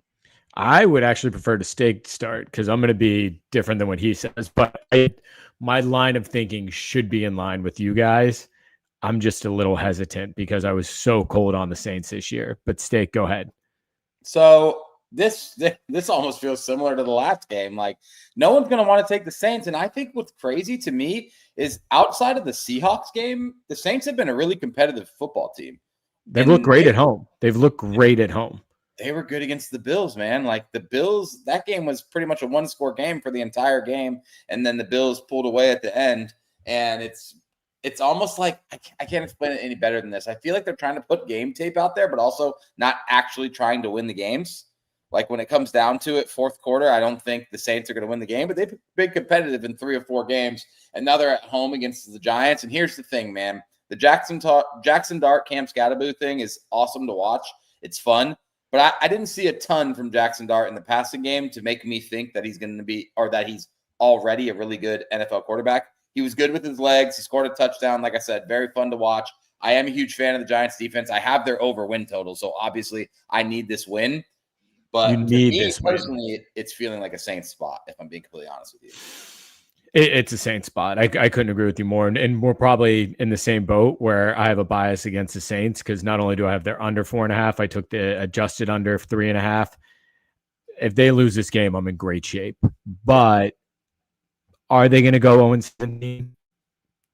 If they win a game, this is it. And it could not be more Giants for Jackson Dart to win at home against a 3-0 team and then lose on the road to the worst team in the NFL. That to me just screams what this Giants team has been for the last couple of years. So if you guys are on it, if it's one of your best bets, I'll absolutely co-sign and take it. I just need a little nudge. Yeah. And it's all in the newsletter. From what I've texted both of you guys about, it sounds like there's no way we're passing on this opportunity. This is an ultimate sharp versus square. It's an ultimate sell low on the Giants spot. The only thing is their defensive line's pretty good still. It's better than pretty good. Giants? They can, yeah. It's really good. Really good. They can cause some problems. They caused problems for Justin Herbert for sure. The other thing I'll say that I liked about the Saints is I feel like we've had Alvin Kamara for so long, and like since Mark Ingram, no trusty backup, and it feels like every team in the NFL has a backup. Finally got like some Kendre Miller action. He looked amazing against the Bills, and I think it's a worst thing ever for a guy like Jackson Dart to lose Malik Neighbors and be stuck with Wan'Dale Robinson, who is a PPR merchant, and fucking Darius Slayton and Jalen Hyatt, who we know what you get with them. So yeah, I think it could be a rough day for the Giants offense. Just real quick, bring me up to speed. Where do you guys stand in this game? Saints. I love the Saints. I've been thinking about them all fucking week. That's why I said I'm not. My only hesitation is that I was so cold on the Saints this year. But if I'm gonna play them, and I think this is gonna be a gross week, this is a spot to do it. Yeah, my here's what I always wonder, because we do this every year and it never works out well. But like, for example, with last year when my best bet was the Dolphins with Skylar Thompson going on the road and playing in Seattle, I didn't think anyone was going to want the Dolphins there. You look up, you see fucking 30 out of 35 people are taking the Dolphins, and I'm like, no shit. Do you think the Saints are going to be that team this week, and everybody's going to be fading the Giants? I think this is the textbook wrong team favored. That's what you're going to see from Action Network. That's what you're going to hear. It's the wrong team favored. Yeah, it's crazy to make the Saints favorite. Yeah, the only thing that makes it the worst team in the NFL right now. Yeah, the only thing that makes it make a little sense to me is the Giants lost their best player for the season. Yeah, for sure. And they have a rookie quarterback making his second start. But yeah, no, I get what you're saying. I mean, the Saints don't win games with Spencer Rattler. But I did it last week. I like the Saints offense. I like what I've seen against the Niners and against the Seahawks, which are two really good defenses. And the Giants defense, their front seven is awesome. The D line is awesome, but Rattler's pretty mobile. And I watched some of that Saints Bills game because I took the Saints team total over, should have cashed in the first fucking half. They were out there throwing punches. They're aggressive. They move the ball. They throw the ball. And Kamara and Olave and those guys can still play. So yeah, I think they're going to score points here. And I think it was Ryan Sura was on Owner's Box yesterday. He likes the under. My concern is that I think the Saints are going to score 3 or 4 touchdowns. So it's just a matter of how many the Giants will get. And then quickly, so the Jets and the Cowboys. I lean the Jets, just if anybody gave a shit, 47.5. But one thing, and I don't know if you guys care about this, Dak is very familiar with the stadium. It's a road game against the Jets, but he goes to play the Giants all the time. And what does Dak typically do when he goes to play the Giants in MetLife? He plays pretty well. So I'm a little bit nervous, truthfully, because this Jets defense looks bad, that the Cowboys are going to be able to find some success and not just totally lay down, because Javonte Williams is running the ball pretty well too. So it's just a matter of I don't like the Jets in a shootout, but the Jets should be able to run the ball. So I like your Breece Hall anytime touchdown, Greg. One more thing. Love Ryan Sura. Fucking hate that under. I hate that under. I think under 41.5 for the Giants Saints looks super, super easy. If you want me to be completely honest, I like the over. Yeah. I don't disagree. And I'm not trying to be a dick and just fade him or shit on his play by any means, but I like the Saints and I like the Saints to score points. And I don't think that the Saints defense is necessarily going to freaking, contain the Giants. The Giants are going to be able to find some success. They did against the Chargers, even without Neighbors. Scadabo's running hard. Dart can run. You don't have much tape on him. It's a tough team to kind of game plan for. So anyways, okay. I need you all to ask yourselves, between the Panthers, Saints, and Jets, which one people most uncomfortable with? It's pretty clear to me. I don't think it's that clear. I don't think anyone's comfortable with any of those. The Cowboys looked last week. Again, I use that example, and the Dolphins were a good play, and they were the right side. But I did not see a lot of people putting money on the Jets last week. So it's if you're not comfortable taking the Jets against the Dolphins, when the fuck are you comfortable taking the Jets? I don't think that. Yeah, but doesn't that prove his point more? Yeah. I thought we were saying that they weren't one of those teams. If you don't want to take the Jets against the Dolphins, how do you want to take them against the Cowboys who just scored 40 on the Packers? I do actually agree. I think that's a contrarian play. I think the Jets will be a contrarian play, but from a football brain, I still think the Cowboys are going to score points. Yeah, that's fair. It's like the Panthers and Saints, not the Jets. Yeah, he's a good point. He's a good point. The first half over is going to be on my card for sure. Yep. Way to. I would be curious. This is where we need an intern or a stat boy or girl. You could be the fucking stat boy. Go ahead. I would be curious. Dude, I don't know how to look this up. I would be curious the last time a team played back-to-back games where in the first one they were 16-point dogs, and the next one they were favorites. Oh, yeah. That's a really good fucking question. That's a great question. Maybe we can ask ChatGPT that. Anyways, okay, we'll move on. Good nugget, though. Okay. I mean, this next game it's got trap written all over it. It's got teaser buster written all over it. Survivor pool earthquake of the week. Who ain't taking the Indianapolis Colts to win this game? Now, I'm not saying people are going to lay the fucking juice straight because nobody does that, even though I would, because I don't fear juice. But the Indianapolis Colts are minus 290 on the money line. You are going to tell me there is a soul, I keep doing that, fuck, who thinks the Raiders are going to go in Indianapolis and compete with the way Geno's been playing and what they just did against the Bears? The Colts should have won that game. The Colts should have beat the Rams. 100%, dude. Adonai Mitchell's an idiot, and that holding call on John Taylor sucked ass. And the 10-man on defense. Yeah, I think that the Raiders will be the most uncomfortable, grossest bet of the weekend. The follow-up question to that is, who has the balls to do it? Because my balls are bashed in, and I am old and I am soft. So I don't know that I can do it. Greg, we'll start with you on this one. What's up, Chew? Appreciate the shout. He did hit you with a sub, Greg. There we go. So my thought on this, I think it's going to be a gross week. We're already talking about the Jets, Saints, and Panthers, which is wild. Like all three of those teams are probably in most people's bottom 5 teams in the NFL, which is crazy to put them all three on the same card. I'm going to just sprinkle. I'm not going to get cute with the spread. I'm going to sprinkle the Raiders money line, and I'm going to sprinkle the Titans money line. I think one of them comes through. Steak. Going to use my football brain here, guys, because I've been telling you, and I'm going to continue to tell you, the Raiders are fucking dog shit. They're dog shit bad. Geno Smith is dog shit bad. He's gotten worse every year since he became a starter, and they wrote him off, and he didn't fucking write back. Worse every year. Leads the league in red zone interceptions. Threw 3 last week against the Bears. He's so fucking bad. And here's the thing I want to mention. The Raiders have the worst offensive line in football, and they just put Colton Miller, who I think is their best offensive lineman, on the IR. I can't do it. I can't get contrarian and bet the Raiders. I don't know how they win. I don't know how they cover. So you're saying it's the Titans? What I bet. I put you in a bad spot. I hear you. I've developed a serious hatred for the Tennessee Titans. The Raiders are awful, and I won't be betting them. I don't know how bigger of a favorite you could make them. I don't know what to say. I want to square up and take the Colts, dude. Thank you. I don't see how Jonathan Taylor doesn't have a field day. I was just going to say that. No idea how he doesn't either. I don't know how the whole Colts team doesn't have a field day. This Raiders defense is not good. They have Max Crosby. That's really it. And their offense, Geno Smith is abysmal. Ashton Genty had his breakout game. That was excellent. Jonathan Taylor is having a good game every single week because he's a really good player, and this offense is absolutely rolling. Last week, I played Jonathan Taylor's longest rush, 17.5 yards. It didn't hit, but he had that touchdown run that was called back. If you put that on the stat sheet, I think that's another game with 100-plus yards rushing and 30, 40, 50 yards receiving. He's not going to have an off game against the Raiders.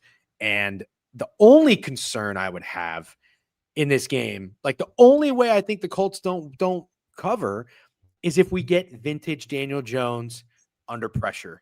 Because what is the one thing Max Crosby is capable of doing? Hear me out. He is like TJ Watt 3-4 years ago.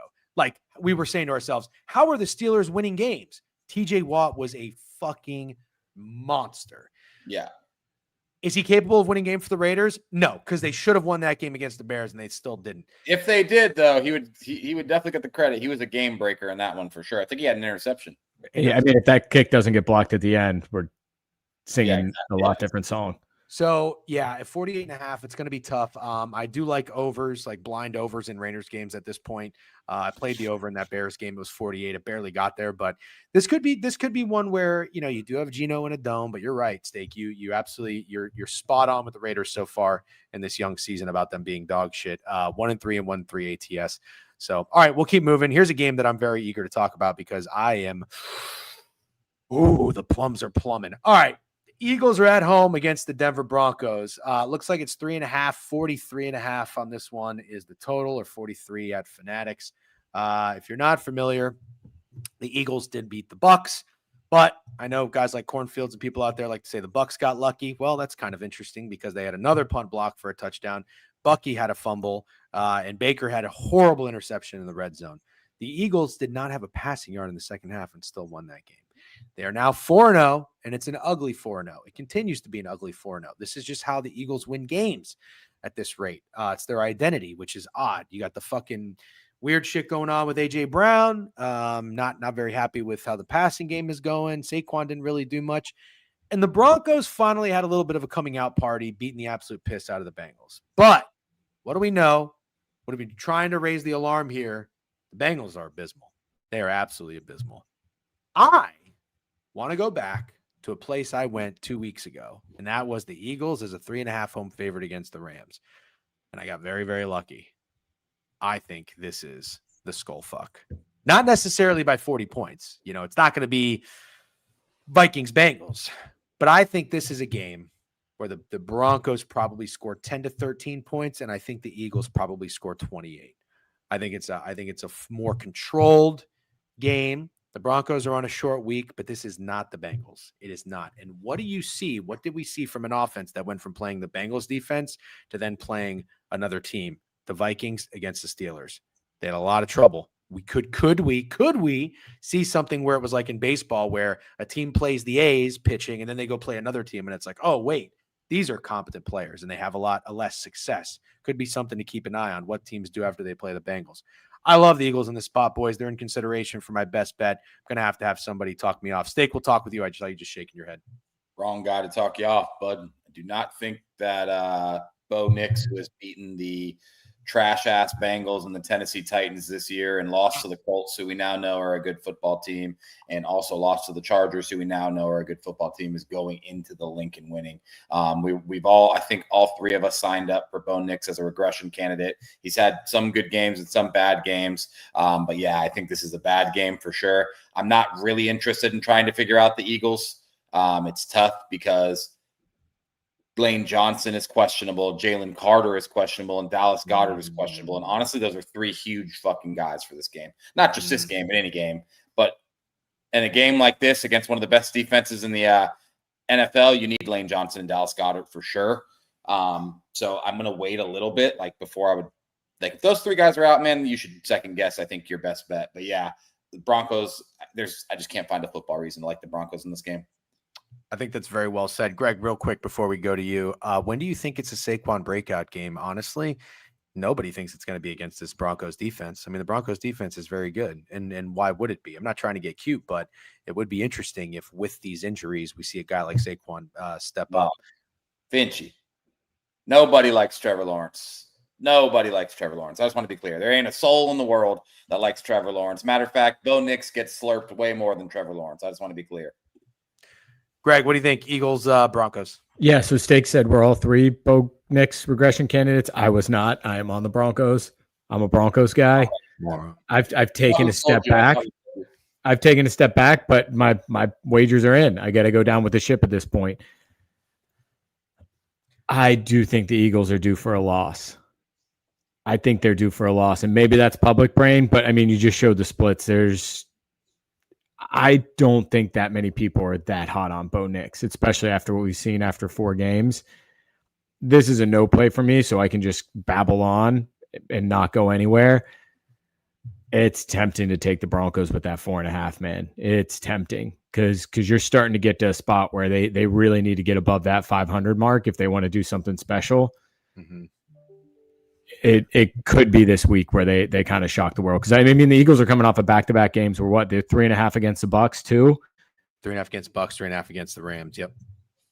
Go to Colorado. I just went on a vacation with my brother from Colorado, and he was wearing a Bo Nix jersey. They think he's fucking the next John Elway, dude. That's a true story. You know him too, Ryan. He was wearing a Bo Nix jersey on the vacation. They think he's the next John Elway. Go to Colorado, Cam. Greg, I see what you're saying, and I think you're right. The hook is always interesting because it looks like it's like saying, "Hey, come on in," you know. It's like the fucking white van that says free candy. But we have to remember, we have to do a better job at this, and I have to as well. More importantly, and I tell myself these things after I just went to war with 5 fucking units against Penn State, which all I did all offseason was laugh at people who said they were going to win the national championship. I literally commented it on Jeff Nadeau's tweet, and he unfollowed me. And then I go to war with them beating Oregon. I have to remember these things. I said the Broncos were going to regress, and so far they are regressing. Why not stick to that rather than go against it? Because going against it would be stupid fucking idiot behavior. And I don't want to do that this late in life. So that's why I'm thinking about doubling down and taking the Eagles. We can move on. Okay. Let's go to the next game. Total 43.5 there. Now we're in the 4:00 slate. By the way, chat, we are packed today. Thank you guys for hanging out. We really do appreciate all the support. And thank you again for Rowdy Rhymes for coming on. That was great. If you're in YouTube, subscribe to the page, like the stream. We'll have Steak and I'll have our bets for college football out tomorrow morning. We will also have the newsletter out. By the way, go to the website if you can and subscribe for free. It'll be out Friday. Fair. I think it's a fair point from Cam here. I think it's the verdict is still out. I don't think you can answer that question with a yes or a no. Yeah, sure. But the bounces not going their way could fall under the regression category, and they didn't get the bounces against the Colts or the Chargers. Beating a shitty Bengals team and the Titans. So could be 4-0. Could be 4-0. They weren't good against the Titans either. Yep. I think 4-0 is a stretch. They could be 3-1. Yeah, they could legitimately be 4-0, I guess. Dude, I watched that Chargers game. They fucking blew it. Yeah, but I mean, that's the thing too. Nick's had Cortland Sutton, and he's done it a lot this year, where it's like right at his fingertips, right there. Yep. Right there, and it just he missed on like 3 or 4 of them in those Chargers games. Yep. Yeah, he has his moments, so I'll say that. The Seahawks and the Bucks. The Bucks are 3.5-point dogs. The total here looks to be 44.5. Seahawks are looking pretty good so far. And this was an interesting team coming into the season. It was, there were, I'd say people were pretty split on how the Sam Darnold signing was perceived. And I definitely was one immediately was like, nope, don't like buying Sam Darnold high. Wanted the fade. But I took a step back because I respect good defenses, and that's what they have. They looked good against the Cardinals. Horrible late game management coaching wise. Absolutely horrible.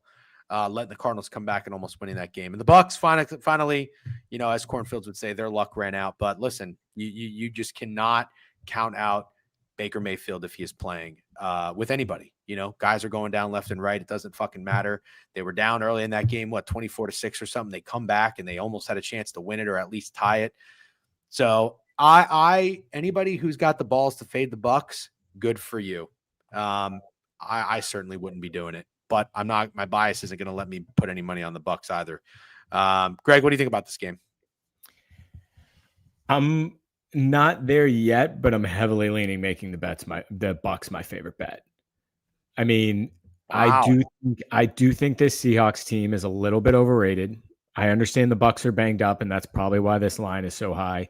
You also saw the graphic 10 times during the Seahawks-Cardinals game of how much better in this era of Mike McDonald,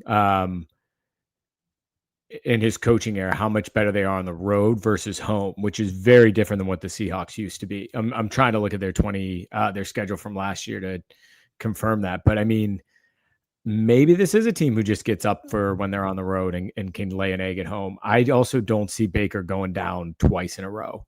Cam's right. I like a lot of dogs this week. I'm not necessarily playing them all.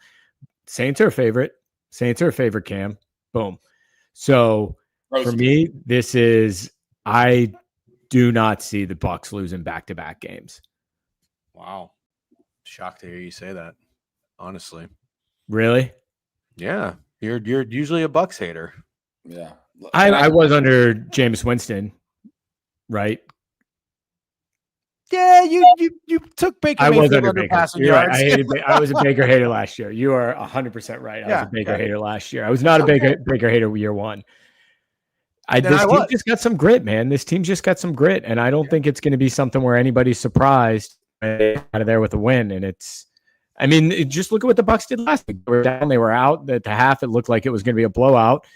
They gave up that block punt, and they still made it close at the end. Like, this is a team that does not go down easy. And if the Seahawks are letting the Cardinals back in a game late, you better believe Baker's going to get back in there. Okay, that one surprised me. I'm very interested to see what Steak has to say on this. Well, let me get this out of the way, because I think I'm going to be saying it a lot this year. So I just want to get it out of the way. I am wrong about the Seattle Seahawks. I was wrong about the Seattle Seahawks. I was the guy on the side of fading the Seattle Seahawks, and I'm just wrong. Sam Darnold looks great. The offensive line's doing their job. JSN is a number one wide receiver, and they just have enough. And the defense is the defense is amazing. But to be fair, I remember when we faded them, we both kind of said the defense is good. Yeah, exactly. We just didn't think Sam Darnold was a good fit for the horrible offensive line. So I'm wrong about the Seahawks. I know they weren't beautiful at the end of that Cardinals game, but they did dominate it. They are 3-1. They're the only team to beat the shit out of the Saints. But let me just tell you this practice report from the Bucs, because it's actually insane, and it doesn't seem to be getting as much attention as the Niners, who lost everyone. So we got Jamel Dean did not practice, Mike Evans did not practice, Bucky Irving did not practice, Baker Mayfield did not practice, Benjamin Morrison did not practice, Sterling Shepard did not practice, Levante David limited, Logan Hall limited, Hassan Reddick limited, Tristan Wirfs limited. The only full participant in practice on this list, whose name you know, is Chris Godwin, who's been injured pretty much his entire career. The Bucs are fucking banged up, and this is a huge ask, man, for this banged up ass Bucs team to go fly all the way across to Seattle and win this game. It's crazy. Like, I want to back the Bucs here, but then I'm fading the Seahawks, which I have had no luck doing, and I'm backing the second most injured team in the NFL, maybe third if it's the Ravens. I can't do it, man. Cannot do it. So somebody just dropped the nugget in the chat. They were Seahawks were 7-1 on the road last year, which means they were 3-6 at home. That's incredible. Yeah, that's not great for supposed to be one of the toughest places to play. So, the one thing I will say, Greg, that makes me Steak, that's a really, really good point to bring up. If you are going to put money on the Bucs, you have to keep that in mind.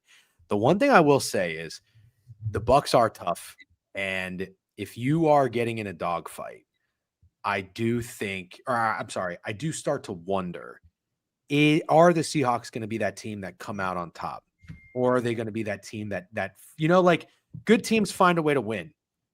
And are they going to be the team that shoots themselves in the foot? They were in a dogfight against the Niners.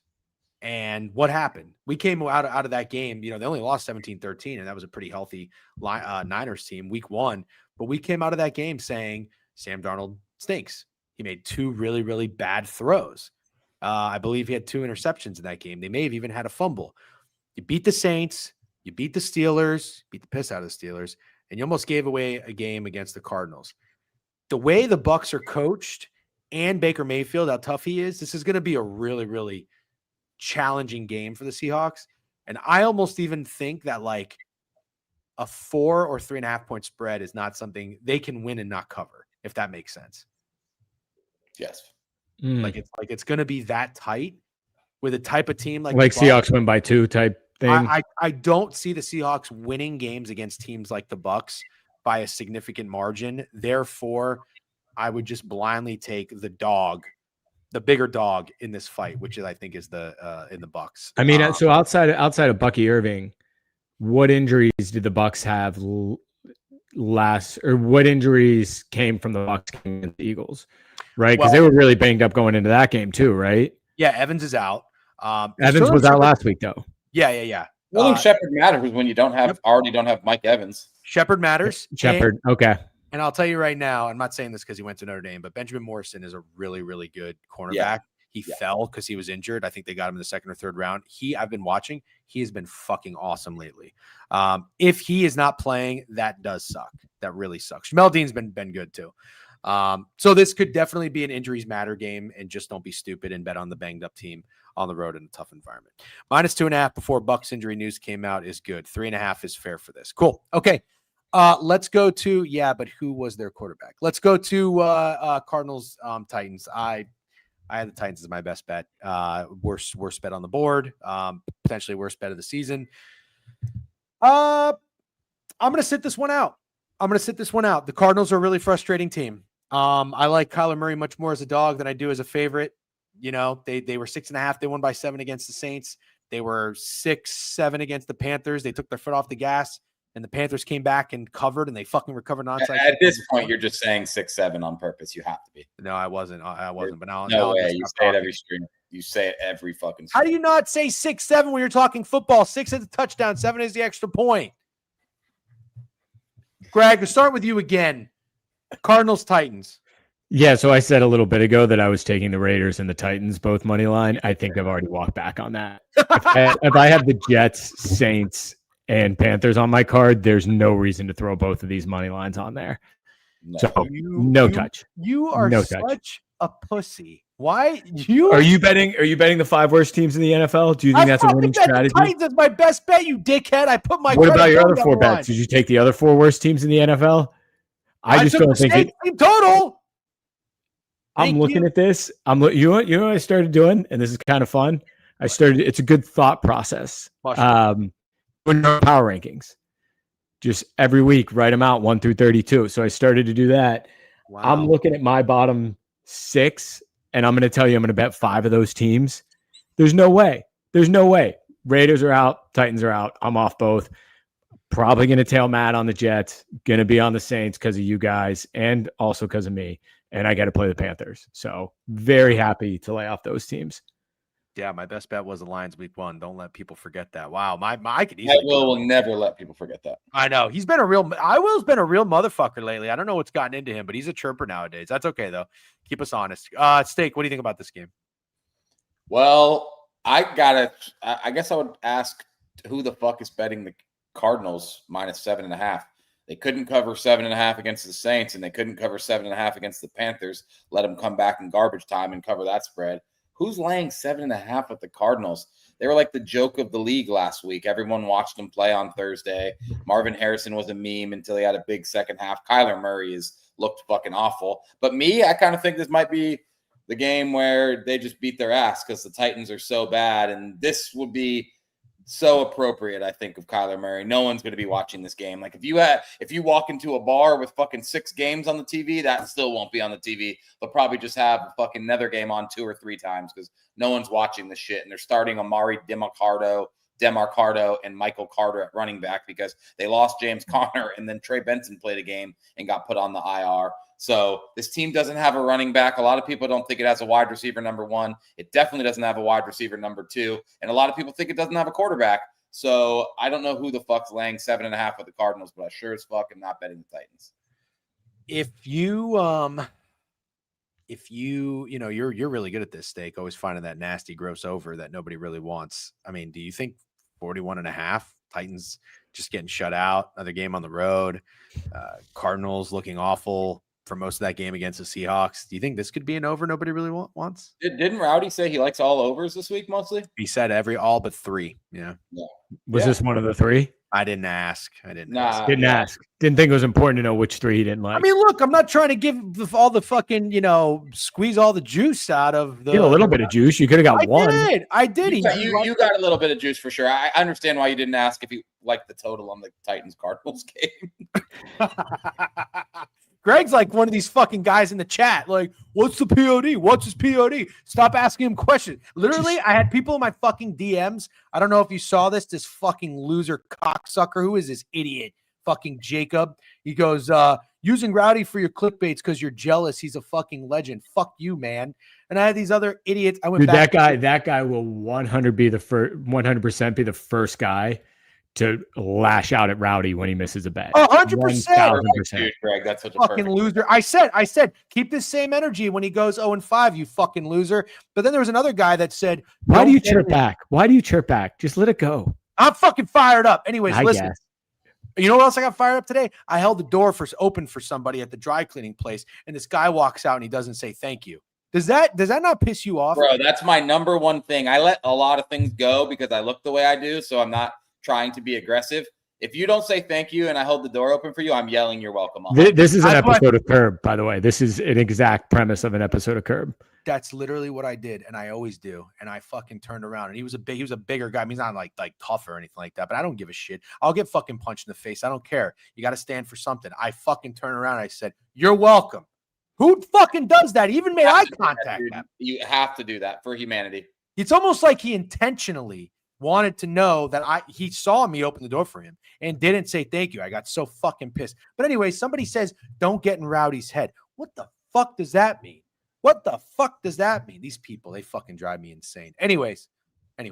Yeah, could be a nasty over. Could be a nasty over. I don't know that I'm going to play it. I'll probably just leave the Tennessee Titans alone. Okay. What do we have here? 4 more games. We're going to finish up strong. 11:44. I think tempo and pace is doing pretty well. Here's a good one. And I have a play. I told you what one of my considerations was for best bet. It was the Eagles -3.5.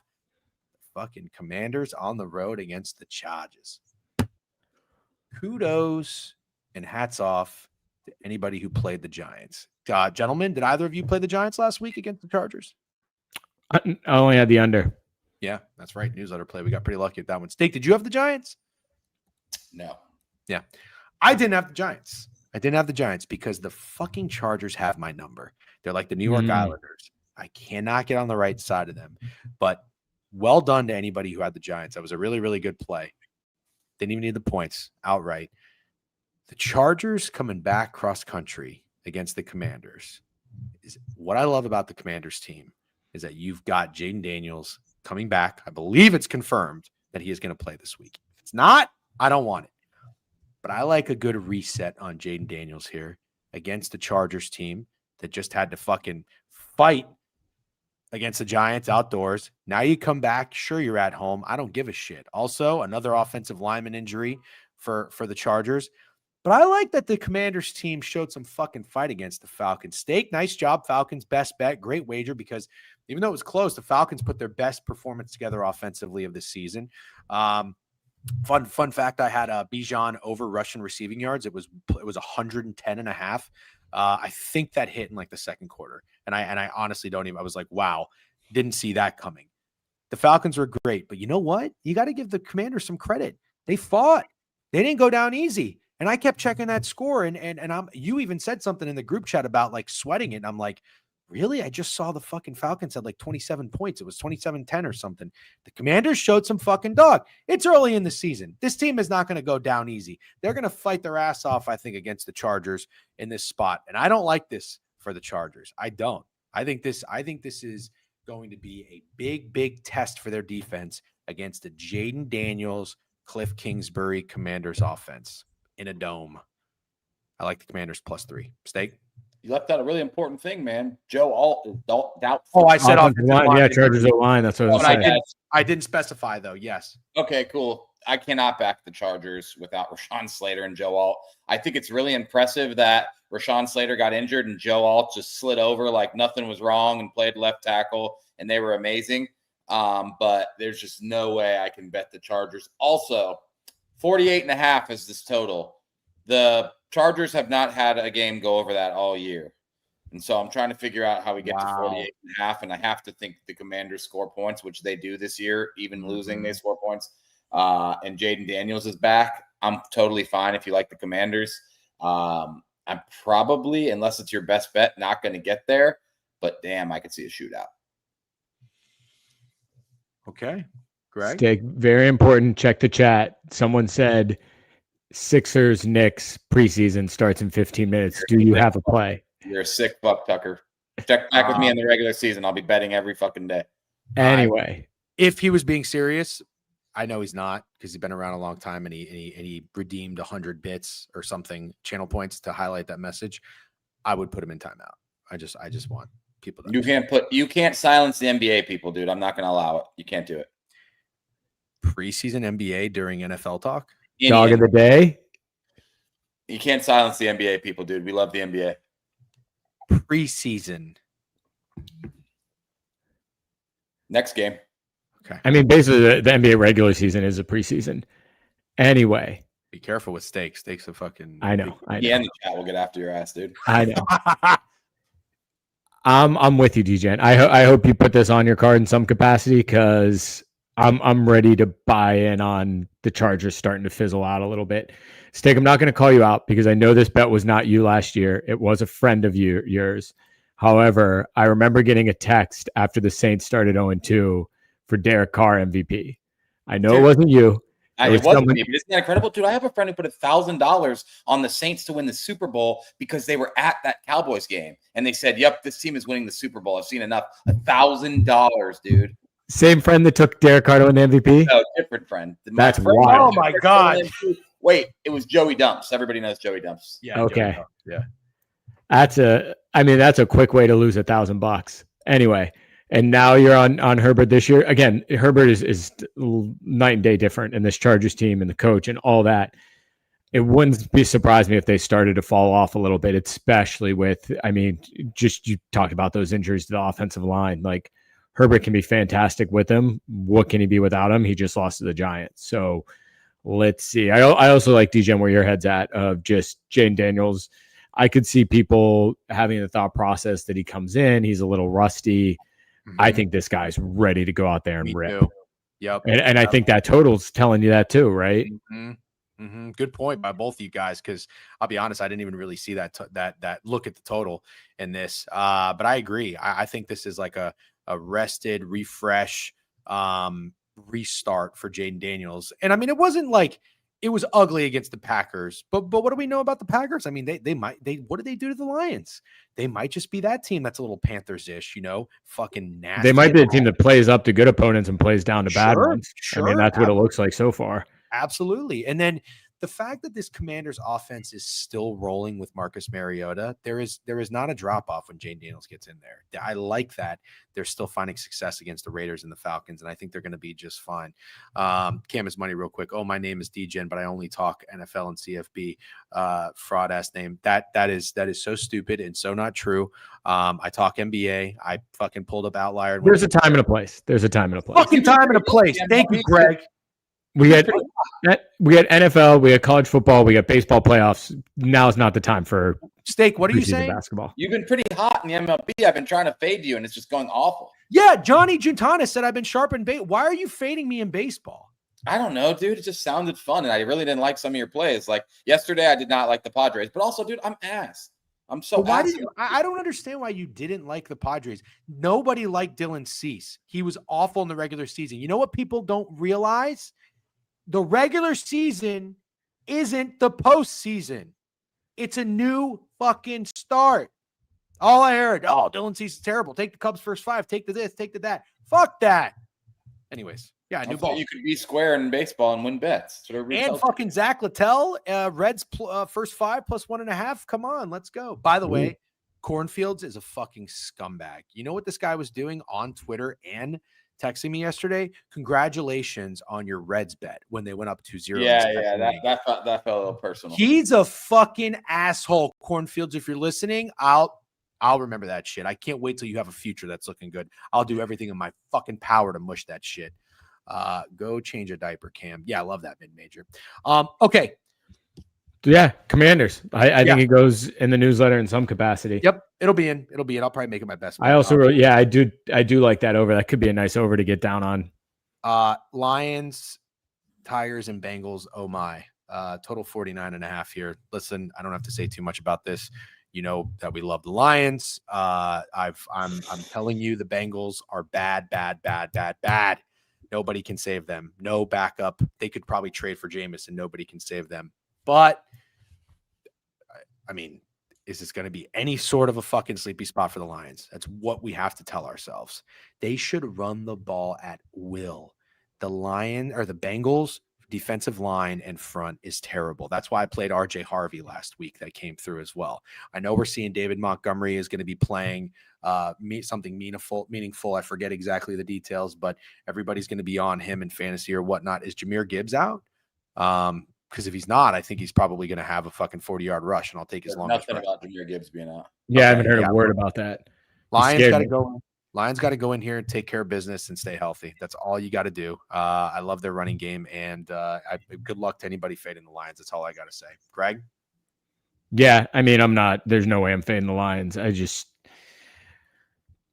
It seems so easy to take this team, and I don't care that it's 10.5. It could be 13.5, and I still think people will be lining up to take the Lions. The only thing that could, but the Lions aren't a team that looks ahead. They aren't. They just don't get overexcited. They're just, who the fuck is next on the schedule? Let's go beat their ass. And the fact they just beat the Browns' ass, and the Browns are like the Bengals, but they have grit and they have guys on defense at least. The only thing, too, that's keeping me off of the Lions is I believe both of the Lions' corners are hurt, or maybe it's a corner and a safety. That could look nice for T. Higgins and Jamar Chase as a garbage time comeback type thing. So I'm laying off of this one. I don't have a play, but you got to be insane to take the Bengals against this Lions team. You want me to go? Yeah, I'd like for you to go. Bengals plus 10.5, dude. Come on. Yeah, so in Stakes defense, that Sharper Square podcast with the Action Network guy, or the former Action Network guy, I believe there's a stat where, I'm going to butcher this, but I'm in the ballpark. Home dogs in week 1 through 9 are like 20-1 against the spread. Home dogs of over a touchdown. Jesus Christ. Okay. I was like, there's definitely missing something. At some points, you still have to find your spots to go back to being disgusting contrarians. And this is absolutely a spot, a team that just lost 48-10 and then 28-3. I will be taking the Bengals, and I have a little bit of a football reasoning, not a lot. I love the Lions. I think I kind of nailed the fact that they would be way better defensively this year, but got to mention a few things to you. DJ Reed is on the IR. He might be out for the season. Kirby Joseph is questionable, and Terry and Arnold probably won't play. Now, Terry and Arnold sucks. Yeah, I understand that. But how bad does the backup suck if Terry and Arnold hasn't been benched yet? So I think there's enough injuries in the secondary for the Detroit Lions that Jake Browning can find one of the best receivers in the NFL, a bit more than he has the last 2 games. And they got to open this shit up because they've been the worst team in the NFL the last 2 games. And I'm just going to hang on for dear fucking life and take the Bengals plus 10.5 to cover. Yeah, honestly, if you're the Bengals, just air it out every time. Who cares? Yeah, what are we doing right now? We're getting our ass kicked trying to establish a new identity. Just chuck it deep and see if one of these guys can make a play. You're right. And you know what? That could work. Yep, that could work. Good. It can't be much worse. Good point. Yeah. 49.5 too. You know what I think about this after we saw the Lions put up points against the Browns defense? I think this is going to be one of those games that stays under. No. Good comment. I think it's over. Well, my football reason on that is I think the Lions are going to run for 5 to 6 yards a carry. And now they could still score. I'm not saying they're not, but I just think you just run the ball, run it down their fucking throat. They ran for 200 and something yards against the Ravens. They scored 38 points. So, yeah, maybe the under is a bad bet. I don't have enough balls for it. I don't think you should do it. I think a 49.5 total with Jake Browning playing quarterback is a little telling. Okay. All right. Sunday Night Football, ladies and gentlemen, is the Buffalo Bills and the New England Patriots. Wow, this should be a good one. I'm very excited because the Buffalo Bills are rolling. Absolutely rolling. Look at the spread money. Ooh, I kind of like to see that. Do we have a trendy dog going into? I think we do. I really like the Bills going into this. So that to me is enticing. So here's what I'll say. Total is 48.5. Here's what I'll say. The New England Patriots did what they needed to do last week. They had that response. And remember what I told you guys. Again, kudos, Greg, best bet. Staking Greg, nice best bet winners. We have 4 needed it better. My wager was the shittiest wager of them all, but this is what I liked a lot about that Patriots win. I said the Patriots can't win this game 42-38, or maybe I did this on the recap on Monday. I forget, but it was the good bait. It was what you wanted to see as a Patriots fan because their defense bounced back too. They did not let the Panthers go all over the field on them either. That's a Vrabel type of team. You saw Stephon Diggs have a little of a breakout. You saw everybody in the running game get involved. It was a very balanced bounce back. Good. But when you look at this Patriots team through the first 4 weeks, has there been an easier schedule? Raiders, Dolphins, Steelers, Panthers. No. The answer is no. The answer is no. And one road game. I can't get out of my head that they struggled with Las Vegas, knowing what we know about Las Vegas. They struggled with the Dolphins, knowing what we know about the Dolphins, and they struggled with the Steelers. Don't put the Steelers in the same conversation as those other three teams. The Steelers are bad. They're not at the top. They're a tier above. The Steelers are not bad. They're not. I'm saying, yeah, but putting with the Panthers and the Dolphins and the Raiders, they're 2 tiers above that. Yeah. 2? Yeah. 2 tiers. Dude, above the Panthers. Probably a 10-win football team that could win their division. The Steelers aren't bad. They're not good. But you're talking about the Closer bottom. to good than bad. Yes. All right. They're middle of the pack. They're just middle of the pack every year. So the Steelers, just so I understand this, and this isn't a conversation about the Steelers, but they're what are they? Hold on. Why can't 3-1. Okay, I'm sorry. They're 3-1. They beat Justin Fields, Carson Wentz, and only beat Drake May because the Patriots turned the ball 5. You're pitching that in a way to make it sound good, but they beat a Brian Flores defense and a team that was undefeated in international games, and they beat Drake May, who has been very, very solid. Okay, all right, fair enough. So, anyways, I do. What I'm getting at is I still kind of do respect the Patriots. None of us bought into the hype going into the offseason. Again, something we always have to remember. So if we want to believe that we were right about that, we want to fade the Patriots more often than not. So the question now is this a time to do it? And if so, how? It's still a lot of respect for Buffalo. It's a division game, and you're going against a trend of the division dogs. I don't think they've done quite well in the last year or two, but in a 5 to 10 year sample size, I think that the percentages are still saying you should take them long term. I got nothing in this game. So I'll hand it off. Steak, what do you think about Bills Patriots? I think you were right about the trendy dog. Real quick, Boston Sports Talk. They are minus 142. I thought that was a good question. I think the Steelers are making the playoffs. I agreed with you about the trendy dog thing. The Bills just didn't cover as big favorites against the Saints and against the Dolphins. They might be due to beat the shit out of someone, and it might be their division rival who has kind of owned this division for the last 25 years, with the exception of the last 3 or 4. And I like Drake May. I think I want to go on record right now as saying I think Drake May is going to be a superstar NFL quarterback. I think he's going to be better than Bo Nix. I think he's going to be better than a lot of guys. I like Drake May a lot. I like everything I've seen from him.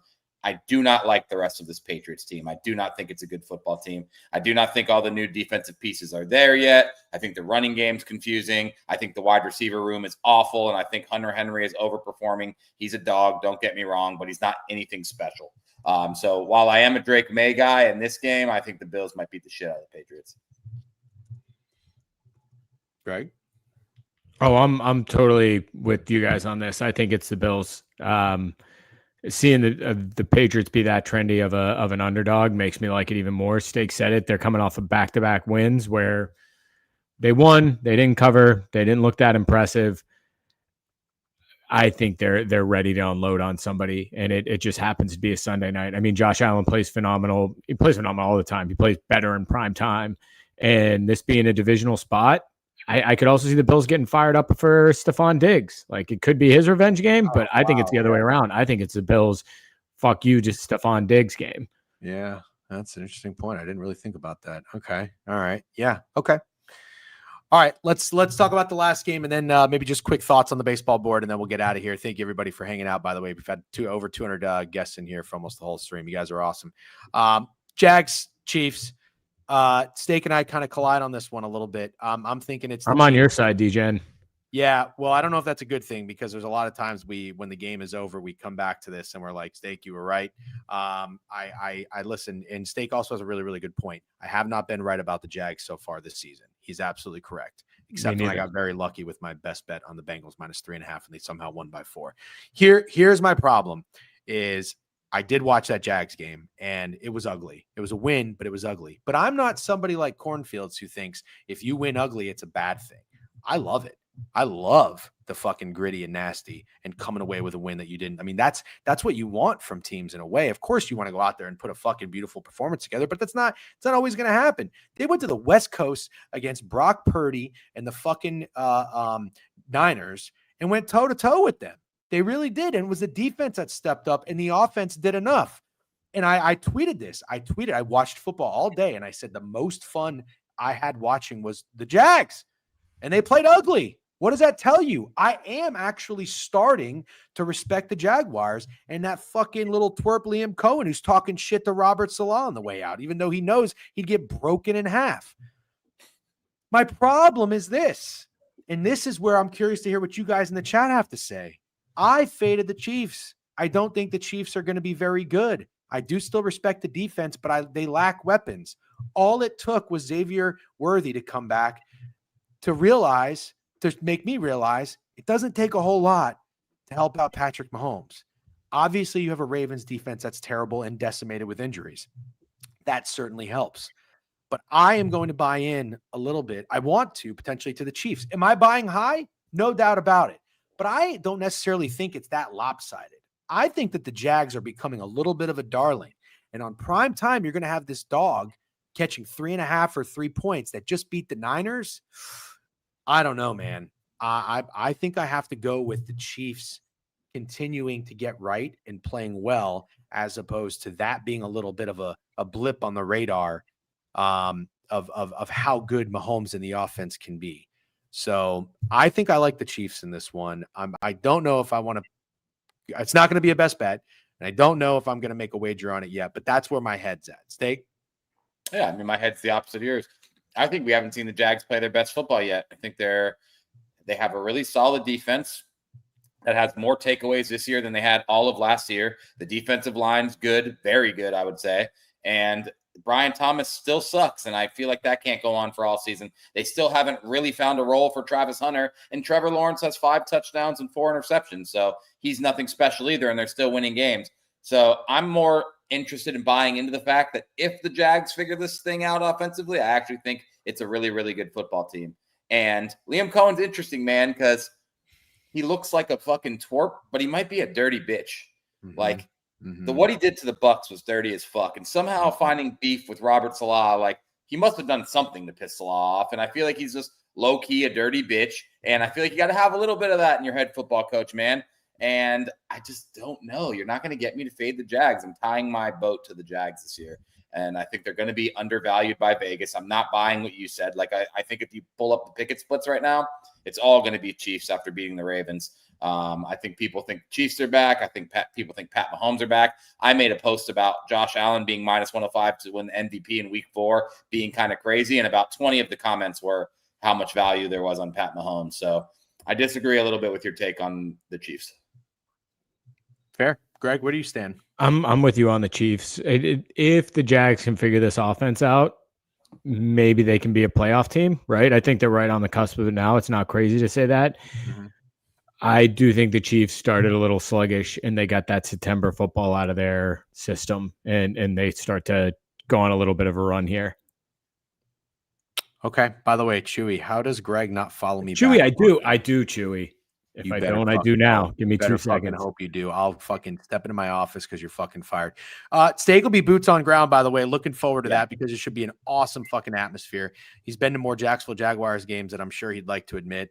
But look, I mean, I also made a wager, by the way. I forgot to mention this. I took Patrick Mahomes to lead the league in passing yards, 20-1. I do think that the defense is good. I do think that they're going to get Rice back, he's a scumbag human being, but he's a great wide receiver. And they can't run the ball. They can't run the fucking ball.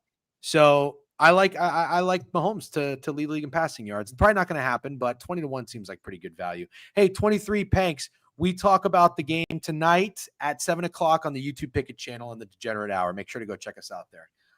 Okay, guys, quickly. Then we will wrap it up. Tigers Guardians. Is it over for the Tigers tonight? Steak, you were right about the Guards.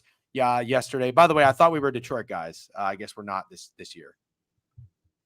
I didn't know it was like a blind thing where I had to just back Detroit. But yeah, and I'm sorry, I'm not. I really don't like what the Tigers did to end the season. I can't back that. Okay, that's more than fair. I'm on the Tigers for this series, but that's it. I heard that the Tigers are a 500 team when Scooball doesn't pitch, and I've heard some smart people say that the Tigers are really not that good at baseball, and so I was doing it for the vibes, and I was feeling good after game 1. I feel terrible after game 2. So at least, they win this game. Yeah, it's I know. I do think that the winner of this Red Sox Yankees series is going to make a run. dude, what a great series this has been. Yeah, let's go to that game first, and then we'll go to the Padres. Red Sox, Yankees. The Yankees are minus 155. Man, the Red Sox really, really. It's tough for me to say they blew it because the Yankees did make plays. I mean, I shit on Jazz Chisholm, and then he has fucking the winning run and the great defensive play. But it felt like the Red Sox could have ended it last night. They didn't. So now you got. I don't even know who's pitching today. I don't even know. But Connolly early and Cam Schlittler. I mean, total 7.5. You got to feel it. I saw the look in Judge's eye after he caught that final out last night, and he looked really relieved to be able to play one more game in Yankee Stadium. You got to think tonight's the night that fucking guy is going yard. I'd walk him every time, I think. But what do you guys think? You'd make a hell of a baseball manager. No? Yeah. Walking a guy who literally has been underperforming in the playoffs his entire career. But if he gets that one home run, it's over. Like even if it's 1-0, it's over. Interesting take. Yeah. Like you should bet Aaron Judge home run tonight. That's kind of what I was getting at. Yeah. I wouldn't hate if you stood on business about that. Will we be you could talk about that during the fucking degenerate hour tonight. Oh, you're right. Good call. There you go. Yeah, because the game's not till 8. Okay. That game's not till 8. Oh, yeah. Oh, there it is, dude. This is what we do. You and Chewy collab Aaron Judge home run. That has to happen. 100%. Yeah, Chewy, the answer is yes. I'm speaking for DGen. You post it, he'll retweet it. Aaron Judge home run. You and DGen. Boom. That shit already cashed. That's funny. All right. What do you like, Steak? I like the Cleveland Guardians. I was hoping you would tell me what to take in the Padres Cubs because I've been wrong. Well, we're going to get there in a second, but what do you like in the Red Sox Yankees? Oh, we're talking about the latest game first? Ugh. Yeah, because Steak. You know what, man? Fuck it. I'm a Red Sox guy. I hope so, man. Yeah, I'm a Red Sox guy. All right, Greg. I bet. So I bet the Tigers to win this series. So I'm invested there, pulling for Tigers. I bet the Padres to win that series. So invested there, and I bet the Red Sox in the American League 25 months ago. So let's see how it goes. And I'm the guy who gets shit for saying I'm invested. Okay. I mean, it's a 3-game series, and it's down to the last game. I don't see any reason to double up on either of these teams. Padres, Cubs. The Cubs are minus 115. Yes, I did bet the Padres, and I will tell you, I feel like it's a pretty surgical read that I had. Steak, I think you were traveling yesterday. I don't know what you liked in the Cubs. I mean, the Cubs at Wrigley are like, who doesn't want them to win? And I wasn't even trying to be contrarian betting on Dylan Cease. Have you guys watched Shota pitch? Imanaga? Yes. I bet him to win the Cy Young. I've watched him. Like I like stuff about him, but he's actually very boring. He's a very bland pitcher. And somebody said in the chat yesterday, they nailed it. He throws between like 80 and 90. He's just all about command and placement. Certain lineups that doesn't really work well for. And what I saw is that he had pitched against the Padres. So they seen him and he shoved. He went 7 innings, 4 hits, 1 earned run. You got a desperate Padres lineup yesterday back against the wall. You don't have that today. I mean, you do, but you don't. I know it's do or die, but now you got matching desperate teams. I like the Cubs today. Okay. Did you see that Big Cat won the 50-50 raffle? I did. That's fucking awesome. Awesome. And then also, do you think that could start a new Cubs curse? Maybe. We're 100 years from now, people like the Cubs haven't won the World Series since Big Cat hit this 50-50 raffle. Or won a playoff game. Yeah, that would be very funny. Our guy Stex had an interesting point about how the Cubs are favored in this game, but they have worse odds to win it all than the Padres. Do either of you think that's weird? I'm sorry. Say that one more time. No, it's home field for one game. Okay, because the Cubs and they could have a bit of a pitching advantage. Yeah. Okay. Can you say that? I didn't hear what you said. Can you say that again? The Cubs are favored to win this game, but have worse odds than the Padres to win it all. Interesting. Yeah. Little weird. Yeah. All right. I'm not. It's not like the big favorites in this game. What are they? 120 minus 115. Yeah. That's come on. Yeah. Coin flip. Okay. What's the discrepancy in the futures market? Not sure. I didn't see the exact odds. Oh, okay. Minus 125. Yeah, it's weird. Okay. Good deal. Okay. Then I'll go.